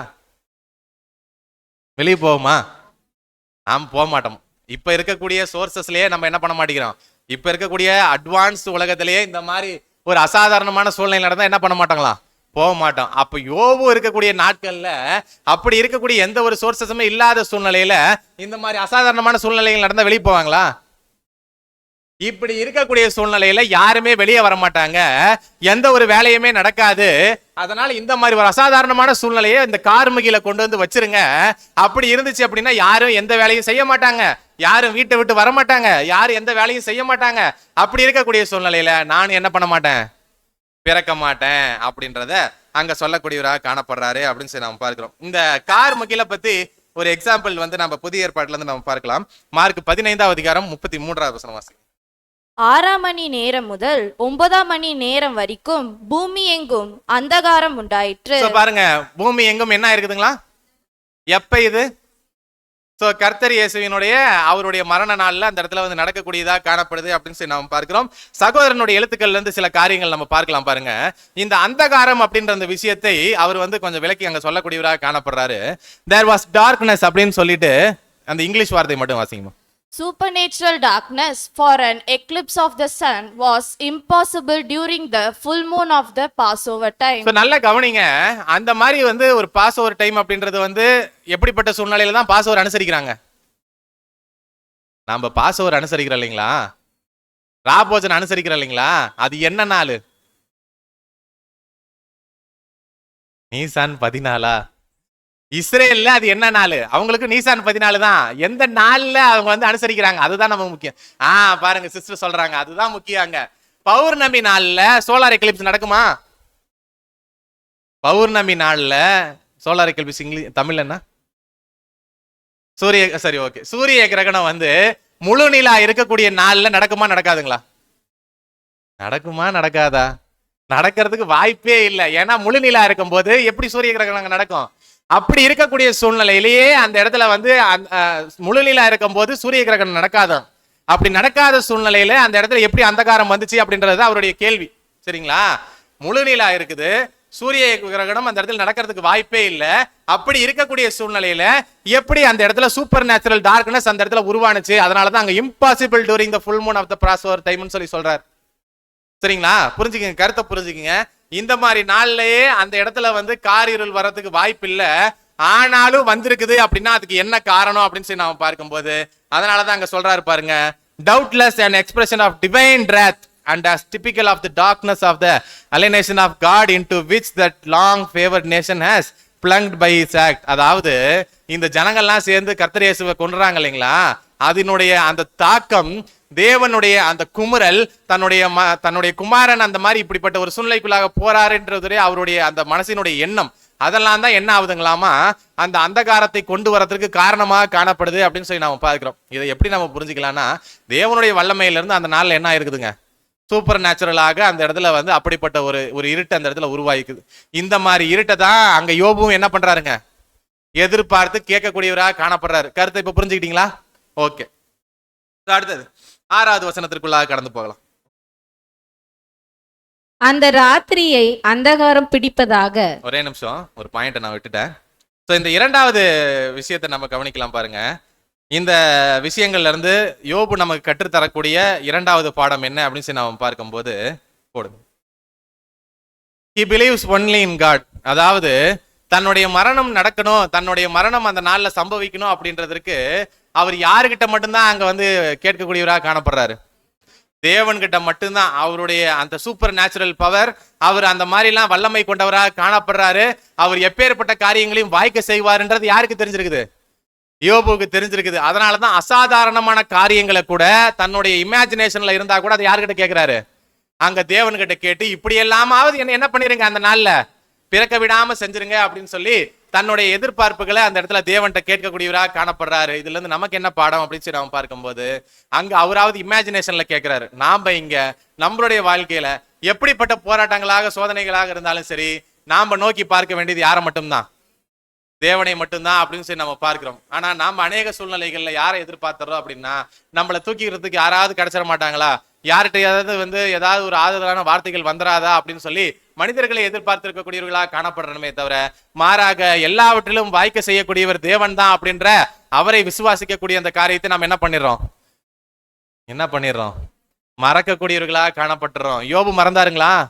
அப்படிப்பட்ட ஒரு இக்கட்டான சூழ்நிலையிலையும் யாரை நோக்கி பார்த்து கேட்கிறாரு, தேவனை நோக்கி பார்த்து கேட்கிறாரு அப்படின்னு சொல்லி நாம பார்க்கிறோம்.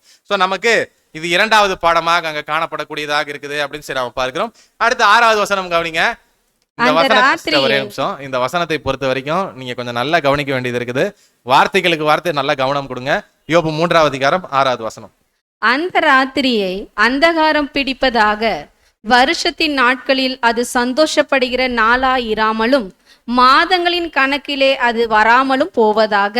என்ன புரிஞ்சுக்கிட்டீங்க சொல்லுங்க? அந்த ராத்திரி அந்தகாரம் பிடிப்பதாக, அது 3 வசனமா நம்ம பார்த்துட்டோம். அதையே தான் திருப்பி கேட்கிறாரு. அடுத்த காரியத்தை நீங்க கவனிங்க. வருஷத்தின் நாட்களில் அது சந்தோஷப்படுகிற நாளாய் இராமலும் மாதத்தின் கணக்கிலே அது என்ன பண்ணுங்களாங்களா, வராமலும் போவதாக. எந்த நாள்? அவருடைய பிறந்த நாள். எங்க வரக்கூடாதாமா? வருஷத்துல அந்த நாள் என்ன பண்ணலாமா, வரலாமா. அந்த நாள் எப்படி இருக்கணுமா, அதாவது துக்கமான நாளா காணப்படணும். சந்தோஷப்படுகிற நாளாய் இராமல் தான் சொல்லியிருக்காரு. அப்பனா அது துக்க நாளாய் காணப்படணும். எதுல வரக்கூடாதுங்களா? மாதத்துல அது வரக்கூடாதுங்களா. ஆனா வருஷத்துல அது என்ன ஆகுங்களா, வரலாம் அப்படின்னு சொல்லி சொல்லக்கூடியவராக காணப்படுறாரு. என்ன புரிஞ்சுது சொல்லுங்க? ஏதாவது சொன்னீங்கன்னா அடுத்த டிரான்ஸ்லேஷன் போலாம். சரி, ஆர்சி போடுங்க ஃபர்ஸ்ட். இல்லையா? சரி, ஓகே, பரவாயில்ல. இதை ஏஎஸ்வில போடுங்க, ஆங்கிலத்துல படிக்கலாம். வாசிப்போம். As for that night, நல்லா கவனம் கொடுங்க.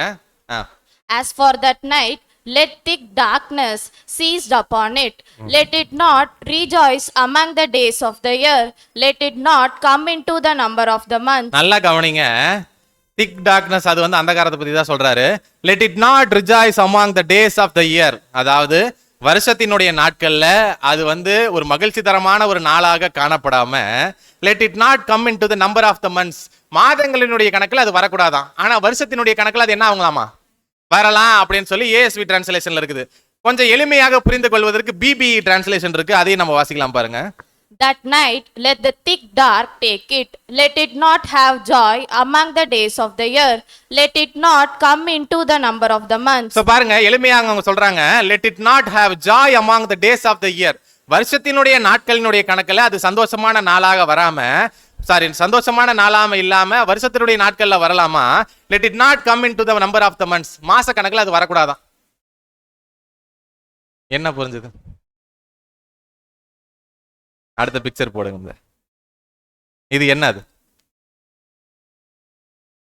இது என்னது? மாதத்தினுடைய இதுல எல்லாத்துலயும் 30 அல்லது 31 நாள் என்ன ஆகுங்க இருக்கக்கூடியதா காணப்படுது. சரிங்களா? இந்த 12 மாசத்துல ஒரு நாள் வருஷத்துல வர வேணும், வருஷத்துல வரலாங்களாம். ஆனா ஏதாவது ஒரு நாள் இந்த 12 மாசத்துல ஒரு நாளாக என்ன பண்ணக்கூடாதுங்களா? வராம இருக்கணுமா? இதுதான் யோபுவினுடைய கேள்வி. சரிங்களா? அப்படிப்பட்ட ஒரு நாள் இருக்குதான்னு சொல்லுங்க. பிப்ரவரி 30. ஓகே. சோ ஓகே, ஆக்சுவலா அவருடைய மனக்குமரலை பாருங்க எப்படி இருக்குது அப்படின்னு நம்ம பார்க்கும்போது அந்த நாள் எப்படிப்பட்ட நாளா இருக்கணும்னு சொல்லி ஏங்குறாரு. வருஷத்தினுடைய நாட்கள்ல வரலாம், வந்துச்சுனாலும் அது எப்படிப்பட்ட நாளா இருக்கணுமா? துக்கமான நாளாக, சேட் டேவா இருக்கணுமா? என்ன நாளா அவர் சொல்றாரு? பர்த்டேவை அவர் என்ன பண்றாருங்க? சேட் டேவா சொல்றாரு. சோ இப்ப பர்த்டே எத்தனை பேர் சேடா இருப்பீங்க? பிறந்த நாள் வந்துச்சுன்னா நான் துக்கமா இருப்பேன்னு சொல்லி யாரு சொல்லுவீங்க? யாரும் சொல்ல மாட்டேன். திருமண நாள் வந்துச்சுன்னா எல்லாரும் சந்தோஷப்பட்டு சொல்றாங்களேங்க, திருமண நாள் வந்துச்சுன்னா துக்கமா இருப்பேன்னு சொல்லி. சோ பாருங்க, வருஷத்தினுடைய நாட்கள்ல அந்த நாள் அவருக்கு எப்படிப்பட்ட நாளா இருக்குது அப்படின்னு சொல்லி அது துக்க நாளாக காணப்படணும் அப்படின்னு சொல்லி சொல்லக்கூடியவராக காணப்படுறாரு. மாசத்துல அது வரக்கூடாதாமா, வருஷத்துல வரணும் அப்படின்னு சொல்லி சொல்றாரு. அது எப்படிப்பட்ட நாளாக காணப்படணும் அப்படின்னு சொல்லி நாம பார்க்கும்போது, ஒரு நாள் வருஷத்துல இல்லாம போயிடணும், அததான் அவருடைய எதிர்பார்ப்பா காணப்படுது. அது அவருடைய பிறந்த நாளாக காணப்படணும். சரி, இந்த உலகத்துல துக்க நாள்னு சொல்லி எந்த நாளை சொல்லுவாங்க? இந்த உலகத்துல ஏதாவது ஒரு துக்க நாள் சொல்லுங்க. ஏன் திருமண நாள்னு சொல்றீங்களா?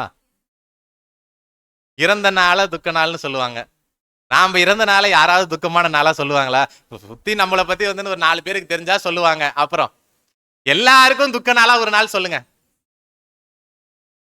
ஈஸ்டரா? எல்லாரும் துக்கமா இருக்கிற மாதிரி ஒரு நாள் சொல்லுங்க பார்க்கலாம். இப்ப கூட நம்ம எல்லாம் தாண்டி தான் வந்தோம். பெயர் சபைகள் எல்லாம் கூட அதெல்லாம் இது பண்ணாங்களே. என்ன நாள்? Good Friday. சோ பாருங்க, இந்த குட் ஃப்ரைடே எல்லாத்துக்கும் உலகத்துல எப்படி இருக்குது? ஏன்? இயேசு கிறிஸ்து அந்த நாள்ல இறந்துட்டாராமா. அந்த நாள்ல மட்டும்தான் அவங்களுக்கு துக்க நாளாம். சோ பாருங்க, அந்த நாள் பாருங்க வருஷத்துல வரலாமா, ஆனா என்ன பண்ணக்கூடாதுங்களா? மாசத்துல வரக்கூடாதான். இன்னும் உதாரணத்துக்கு சொல்றேன் பாருங்க. ஒருத்தர் ஜூன் 21 பிறந்திருக்காங்கன்னு சொல்லி வச்சுங்க. 21 ஆஃப் ஜூன்ல ஒருத்தர் பிறந்திருக்காங்க அப்படின்னா அந்த நாள் மாசத்துல வருதா? ஜூன் 21 மாசத்துல வருதா இல்லைங்களா? ஜூன் 21 மாசத்துல வருது. வருஷத்துல வருதா? வருஷத்துலயும் தான் வருது. பாருங்க, ஜூன் 21 மாசத்துலயும் வருது, வருஷத்துலயும் வருது. ஆனா யோபு எதிர்பார்க்கறது எப்படி அப்படின்னா, வருஷத்துல வரலாமா, ஆனா மாசத்துல என்ன பண்ணக்கூடாதுங்களா? வரக்கூடாதுன்னு சொல்லி சொல்றாரு. அந்த நாள் தான் எந்த நாள்னு சொல்லி கேட்கிறோம். நீங்க சொன்ன பதில் கரெக்ட் தான், பிப்ரவரி 29 தான். அதை எப்படி சொல்றீங்கன்னு சொல்லுங்க.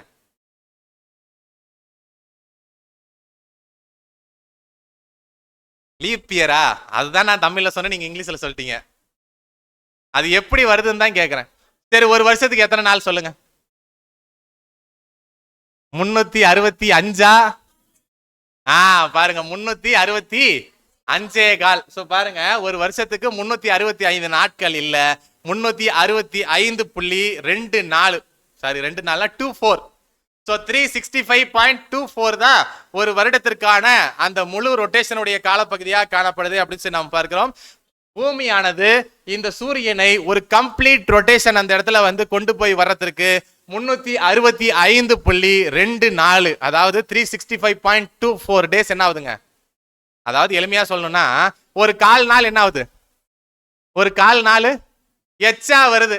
அந்த கால் நாள் என்ன பண்றது? வருஷத்துல கணக்கு வைக்கிறாங்களா? வருஷத்துல கணக்கு வைக்கலையா? அந்த நாளை வருஷத்துல கணக்கு வைக்கிறாங்க. 365 நாள், 365 நாள்ல அந்த நாளை கணக்கு வைக்கிறாங்க. சரிங்களா? மாசத்துல அந்த கால் நாள் வருதா?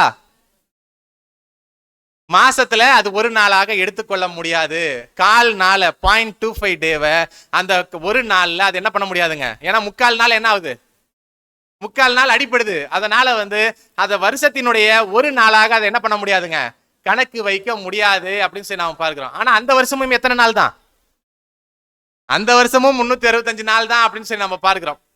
அப்ப இந்த 0.25 டேஸ் இருக்கு பாத்தீங்களா, அந்த 0.25 டேஸ் ஒரு நாளா கன்வெர்ட் பண்ணணும்னா எத்தனை தேவைப்படுது?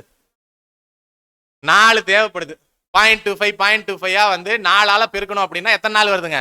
ஒரு நாள் வருது அப்படின்னு சொல்லி நாம பார்க்கிறோம். அந்த ஒரு நாளை தான் 4 வருஷத்துக்கு ஒரு தடவை போட்டுக்கிட்டு அந்த ஒரு நாளாக 366வது நாளாக என்ன பண்ணிடுறாங்க, லீப் இயர் அப்படின்னு சொல்லி கொண்டு வந்து அதை பிப்ரவரி 29 என்ன பண்ணிடுறாங்க, கொண்டு வந்து வைக்கக்கூடியவர்களாக காணப்பட்டுறாங்க அப்படின்னு சொல்லி நாம பார்க்கிறோம். இப்ப நான் சொன்னதுல இருந்து உங்களுக்கு என்ன புரிஞ்சது சொல்லுங்க?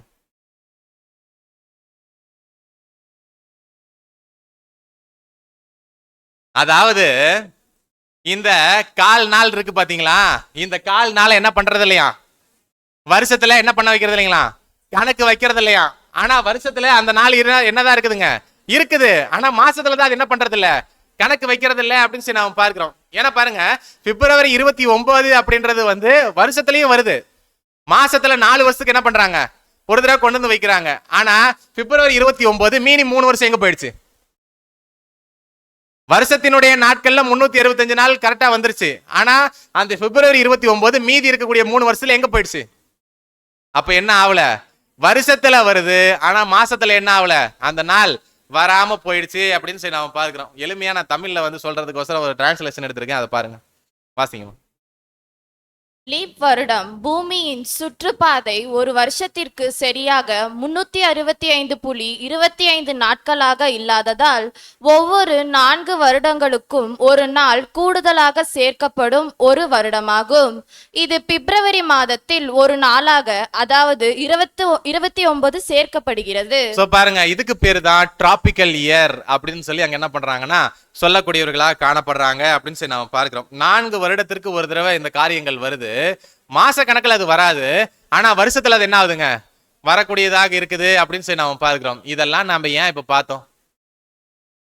ஏன்னா யோபு இதை தான் கேட்கிறாரு. இந்த டிராபிக்கல் இயர் மாதிரி வந்து இந்த 4 வருஷத்துக்கு ஒரு நாள் இந்த லீப் இயர் மாதிரி வந்து வருது இல்லைங்களா, அந்த கால் நாளை தூக்கிடுறாங்க இல்லைங்களா வருஷத்துல, அந்த மாதிரி உங்களுடைய தயவால என்ன பண்ணிருங்க, என் பிறந்த நாளை என்ன பண்ணிருங்க, தூக்கிருங்க காலண்டர்ல இருந்து அப்படின்னு சொல்லி சொல்லக்கூடியவராக காணப்படுறாரு. நான் என்ன பண்ண வேணாம், இந்த மாதிரி ஏதாவது ஒரு கேப், அந்த மாதிரி ஏதாவது ஒரு சூழ்நிலை கிடைச்சிச்சு அப்படின்னா என்னுடைய பிறந்த நாளை என்ன பண்ணிருங்க, தூக்கிருங்க, நானும் என்ன பண்ண மாட்டேன், பிறக்க மாட்டேன் அப்படின்னு சொல்லி அங்க சொல்லக்கூடியவராக காணப்படுறாரு அப்படின்னு சொல்லி நம்ம பார்க்கிறோம். சோ பாருங்க, அப்ப அந்த எர்த்தினுடைய கம்ப்ளீட் ரொட்டேஷன் அந்த இடத்துல ஆவறதுக்கு 365.25 நாட்கள் அந்த இடத்துல ஆகக்கூடியதாக காணப்படுது. ஸோ இதுதான் எர்த்தினுடைய அந்த கம்ப்ளீட் ரொட்டேஷனுடைய மேப். இதை நீங்க வீட்டுல வாய்ப்பு இருந்துச்சுன்னா போய் பாருங்க.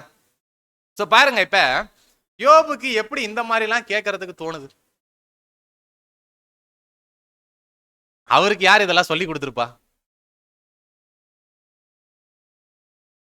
இந்த பகுதியை நம்ம வாசிச்சு இதை புரிஞ்சு கொள்வதற்கு 3 டிரான்ஸ்லேஷன் பார்த்திருக்கோம். டிராபிக்கல் பத்தி வந்து நிறைய வந்து சர்ச் பண்ணி இதெல்லாம் நம்ம கண்டுபிடிக்க வேண்டியதா காணப்படுது. ஆனா அவரு பாருங்க, சாதாரணமாக தன்னுடைய மனதுல தோன்றிய காரியத்தை வாய் வார்த்தையில கவிதையாக தேவன்ட்ட என்ன பண்ணிடுறாருங்க, அவ்வளவு சாதாரணமா என்ன பண்ணிட்டாரு, கேட்கக்கூடியவராக காணப்படுறாரு.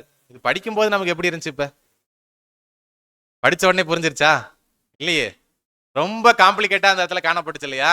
அப்ப எவ்வளவு ஞானமாக யோபு அந்த இடத்துல யோசிச்சு தன்னுடைய பிறந்த நாளை எந்த மாதிரி ஏதாவது ஒரு கேப் கிடைச்சா என்ன பண்ண சொல்றாருங்க, தூக்கிருங்க அப்படின்னு சொல்லி அங்க சொல்லக்கூடியவராக காணப்படுறாரு அப்படின்னு சொல்லி நாம பார்க்கிறோம். சோ அடுத்த வசனத்திற்குள்ளாக கடந்து போகலாம். யோபு 3ஆம் அதிகாரம் 7வது வசனம்.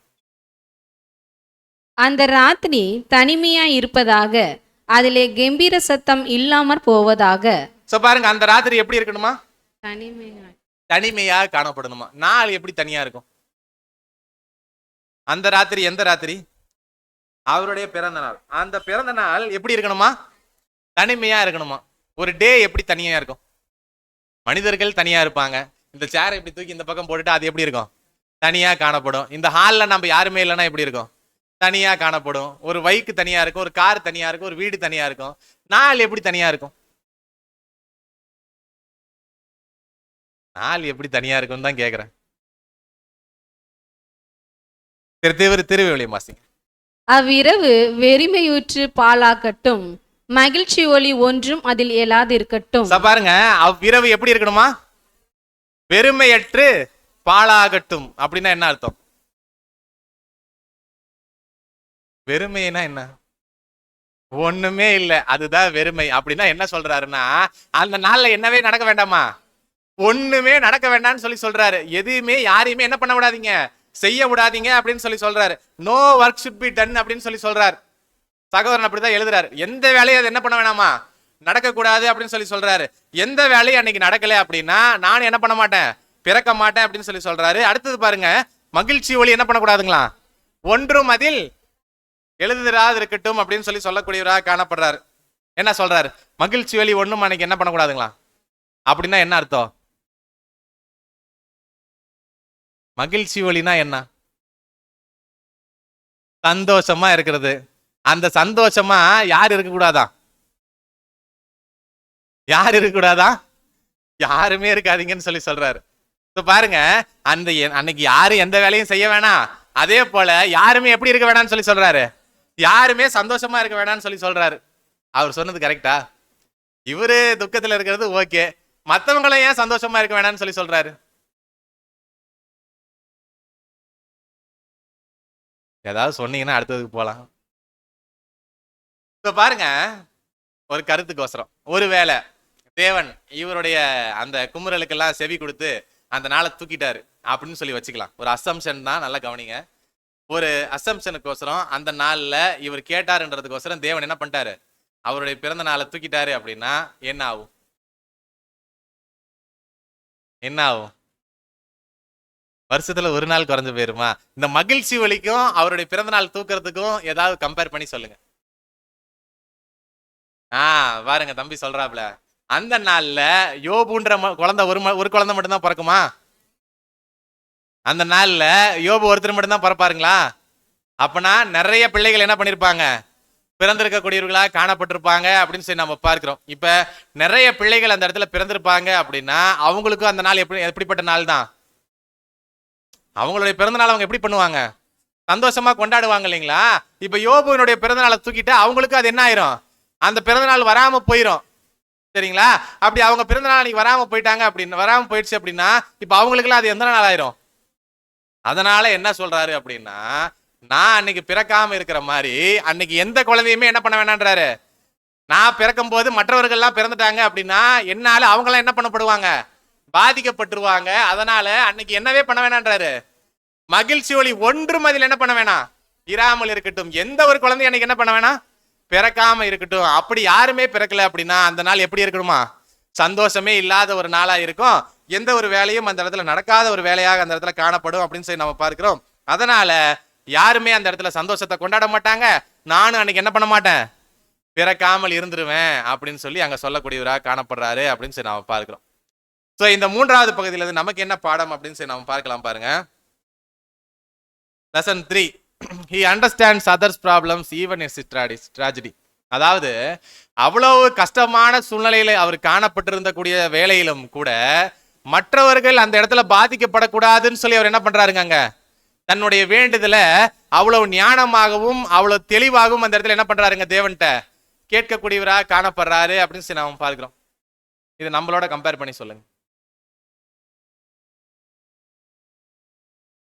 நம்மளோட கம்பேர் தான் பண்ணி சொல்ல சொன்னேன். அதாவது நாம் ஒரு தர்ம சங்கடமான சூழ்நிலையில காணப்படுறோம். அந்த மாதிரி சூழ்நிலையில நம்மளுக்கு ஆறுதல் சொல்றதுக்கு யாரும் என்ன பண்ண மாட்டாங்களா, வரமாட்டாங்களான்னு சொல்லி தேடிட்டு இருப்போம். அப்படி இருக்கும்போது மற்றவர்களை பத்தி கவலைப்படுவோமா மாட்டோமா? நிச்சயமாக மாட்டோம். ஏன்னா நம்ம துக்கமே சொல்லி அழுகுறதுக்கு இடமில்லாத அளவுக்கு காணப்படக்கூடிய சூழ்நிலையில மற்றவர்களை பத்தி யோசிக்கிறதுக்கு வாய்ப்பே இல்லை அப்படின்னு சொல்லி நாம பார்க்கிறோம். ஆனா யோபு என்ன பண்ணிருக்காரு பாருங்க, அப்படிப்பட்ட சூழ்நிலையில கூட மற்றவர்கள் யாரும் பாதிக்கப்படாம இருக்கிறதுக்கு எந்த குழந்தையும் அங்க என்ன பண்ண வேணாம், பிறக்க வேண்டாம்னு சொல்லி அவ்வளவு தெளிவாக அங்க வந்து யோசிச்சு பேசக்கூடியவராக காணப்பட்டிருக்காரு அப்படின்னு சொல்லி நாம பார்க்கிறோம். நமக்கான பாடம் என்ன அப்படின்னு சொல்லி நாம பார்க்கும்போது, எல்லா சூழ்நிலையிலையும் நாம எப்படி இருக்கணும் அப்படின்னு சொல்லி நாம பார்க்கும்போது, நம்ம கஷ்டமான வேலைகளிலும் கூட மற்றவர்கள் யாரும் பாதிக்கப்படாத அளவுக்கு, மற்றவர்கள் யாருக்கும் எந்த விதமான சூழ்நிலைகள் அந்த இடத்துல அமையாத அளவுக்கு மற்றவர்களுடைய பிரச்சனைகளை புரிந்து என்ன பண்ணக்கூடியவர்களாக காணப்படணும், நடக்கக்கூடியவர்களாக இருக்கணும் அப்படின்றதுதான் இந்த மூன்றாவது பாடமாக காணப்படுது அப்படின்னு சொல்லி நம்ம பார்க்கிறோம். அடுத்த வசனத்திற்குள்ளாக கடந்து போகலாம். யோபு 3வது அதிகாரம் 8வது வசனம். நாளை சபிக்கிறவர்களும் லிவியாதானை எழும்ப பண்ண தக்கவர்களும் அதை சபிப்பார்களாக. என்ன சொல்றாரு?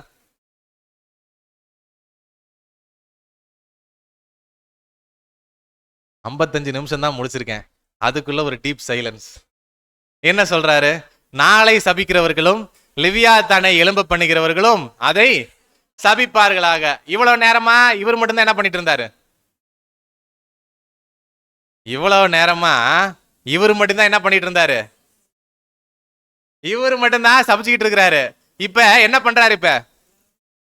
இப்ப இவர் என்ன பண்றாரு? ஆள் சேர்த்துறாரு, ஆள் கூட்டுறாரு. எதுக்கோசரம்? அவருடைய அந்த பிறந்த நாளை சபிக்கிறதுக்கோசரம் இவர் என்ன பண்றாருன்னா இப்ப குரூப் சேர்த்திட்டு இருக்கிறாரு அப்படின்னு சொல்லி நாம பார்க்கிறோம். யாரை யாரை கூப்பிடுறாரு? யாரை அங்க பார்த்து படிச்சீங்கனாலே சொல்லிடலாம். யார் யாரை கூப்பிடுறாரு? நாளை சபிக்கிறவர்களையும் லிவியாதானை எலும்பு பண்ணிருக்கிறவரையும் என்ன பண்றாருங்க? கூப்பிடக்கூடியவராக காணப்படுறாரு அப்படின்னு சொல்லி நாம பார்க்கிறோம். யாரு நாளை சபிக்கிறவங்க? யாரு லிவியாதானை எலும்பு பண்ணுகிறவர்கள்? நான் தான் சொல்லணுமா? சரி, நாளை யாரு சபிப்பாங்க?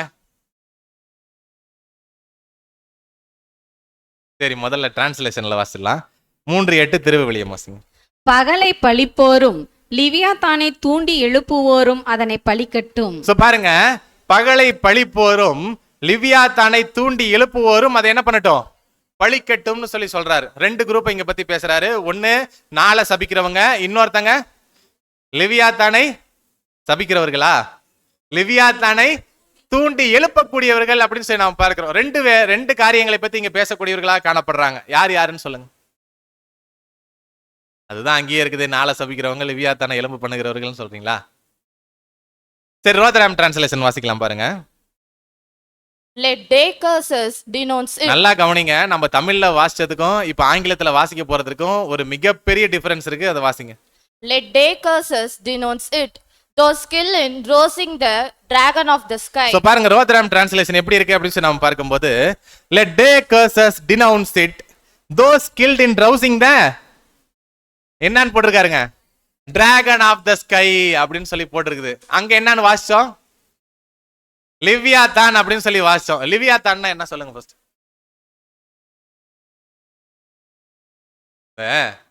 லிவியாதான் அப்படின்னு சொல்லி பாடங்கள்லாம் பார்த்துருப்பீங்க. இல்லை அப்படின்னா நம்ம இந்த இதுல டிஸ்கவரி சேனல், நேஷனல் ஜியோகிராபிக்கெல்லாம் காட்டியிருப்பாங்க லிவியாதான்னா என்ன அப்படின்னு சொல்லி.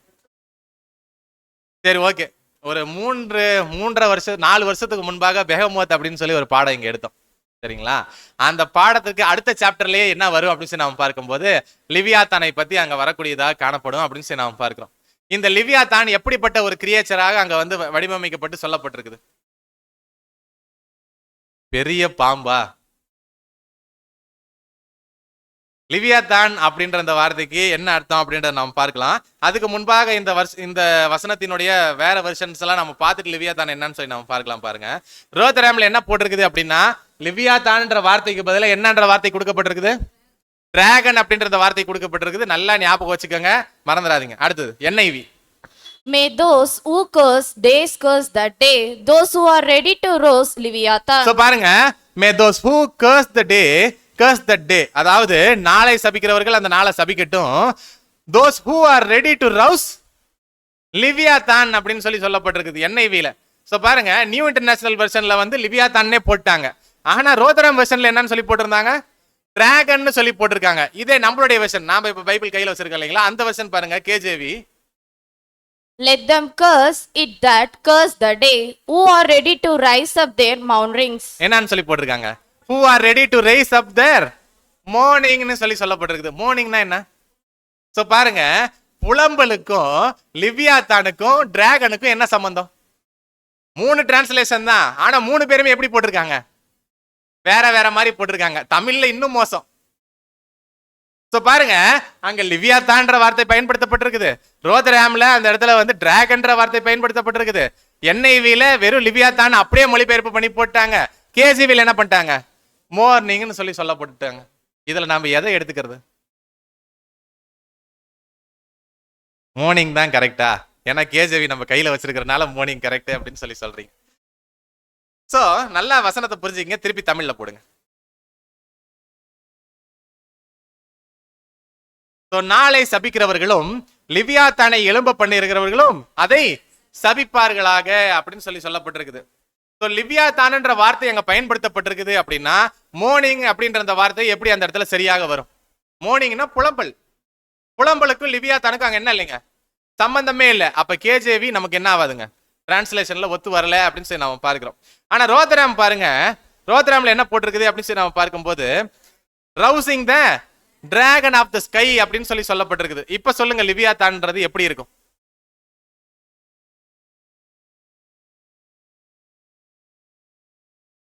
லிவியாத்தான் அப்படின்றது எப்படி இருக்கும் அப்படின்னு சொல்லி கூகுள்ல சர்ச் பண்ணும்போது ஒரு பிக்சர் கொடுத்தாங்க. அந்த வேல் பிக்சர் போடும். பாருங்க, லிவியாத்தான் அப்படின்னு சொல்லி நீங்க கூகுள்ல சர்ச் பண்ணீங்க அப்படின்னா இந்த பிக்சர் தான் கொடுக்குறாங்க. இது என்னது? இது என்னதுன்னு ப்ளூ வேலா? ஐயோ,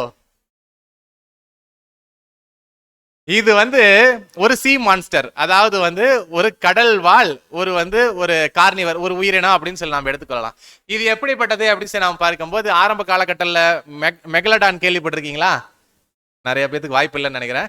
மெகலடான்றது எப்படி இருக்குது அப்படின்னா நம்மளுடைய சுறா மீன்கள்லாம் இருக்கு இல்லைங்களா, அந்த சுறா மீன்கள்லயே இருக்கிறதுலயே பெரிய உயிரினமா வாழ்ந்த ஒரு சுறா மீன் தான் மெகலடான்.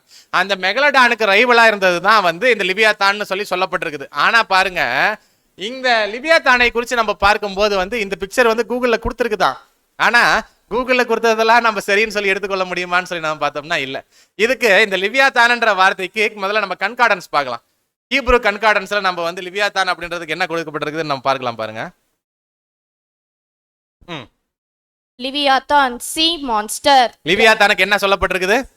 சி மான்ஸ்டர்னு சொல்லி ஆரம்பத்துல சொல்லப்பட்டிருக்குது. அடுத்தது பாருங்க, Dragon, large aquatic animal, perhaps the extant dinosaur. பாருங்க, அவங்களால என்னென்னலாம் சொல்ல முடியுமோ என்ன பண்ணிருக்காங்க, அவங்களும் நிறைய சர்ச் பண்ணி முதல்ல சி மான்ஸ்டர்னு சொல்றாங்க, அடுத்தது டிராகன் சொல்லி சொல்றாங்க, அடுத்தது அக்வாட்டிக் அனிமல்னு சொல்லி சொல்றாங்க. ஆனா மூணுமே என்னன்னாங்க, மூணுமே வேற வேற.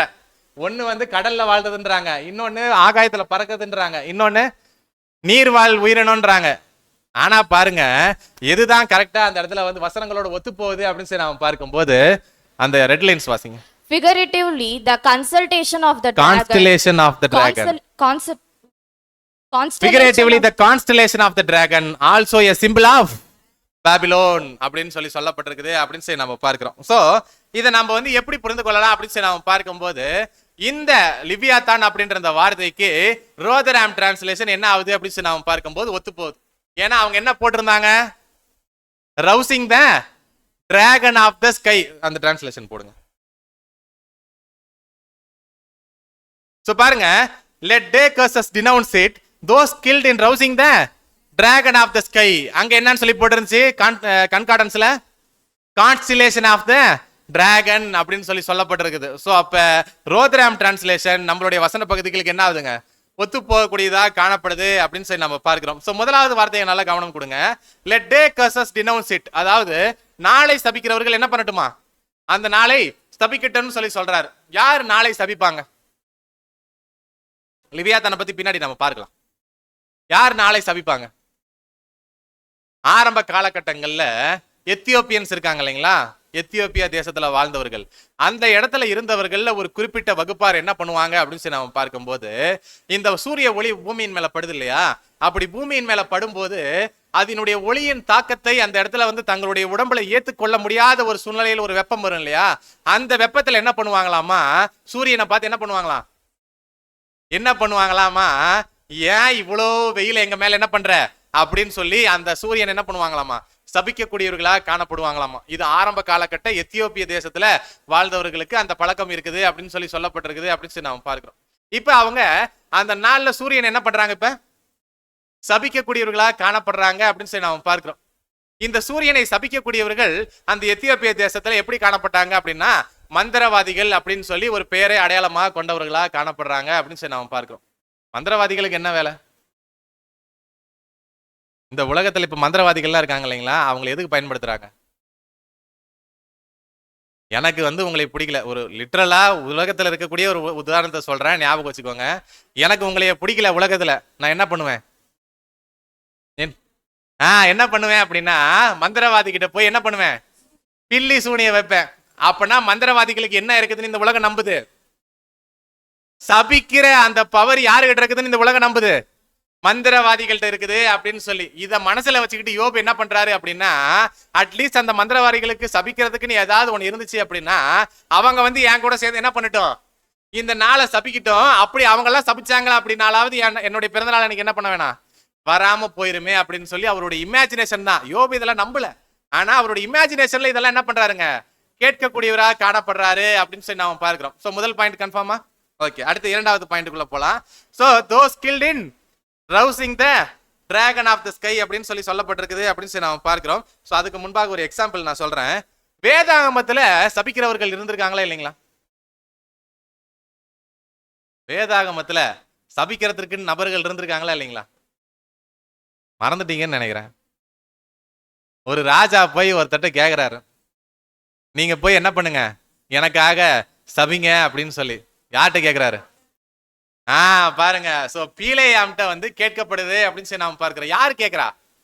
பாலாக் ராஜா கேட்கக்கூடியவரா காணப்படுறாரு அப்படின்னு சொல்லி நாம பார்க்கிறோம். என்னாகும் 22:6 வாசிங்க. அவர்கள் எண்ணிலும் பலவான்கள் ஆகிலும் நீர் ஆசீர்வதிக்கிறவன் ஆசீர்வதிக்கப்பட்டவன், நீர் சபிக்கிறவன் சபிக்கப்பட்டவன் என்று அறிவேன். சோ பாருங்க, வேதாகமத்திலே இந்த சபிக்கக்கூடிய காரியங்கள்லாம் என்ன பண்ணப்பட்டிருக்குதுங்க, சொல்லப்பட்டிருக்குது அப்படின்னு சொல்லி நாம பார்க்கிறோம். அப்ப யோபு இதை கேட்டது சரிங்களா?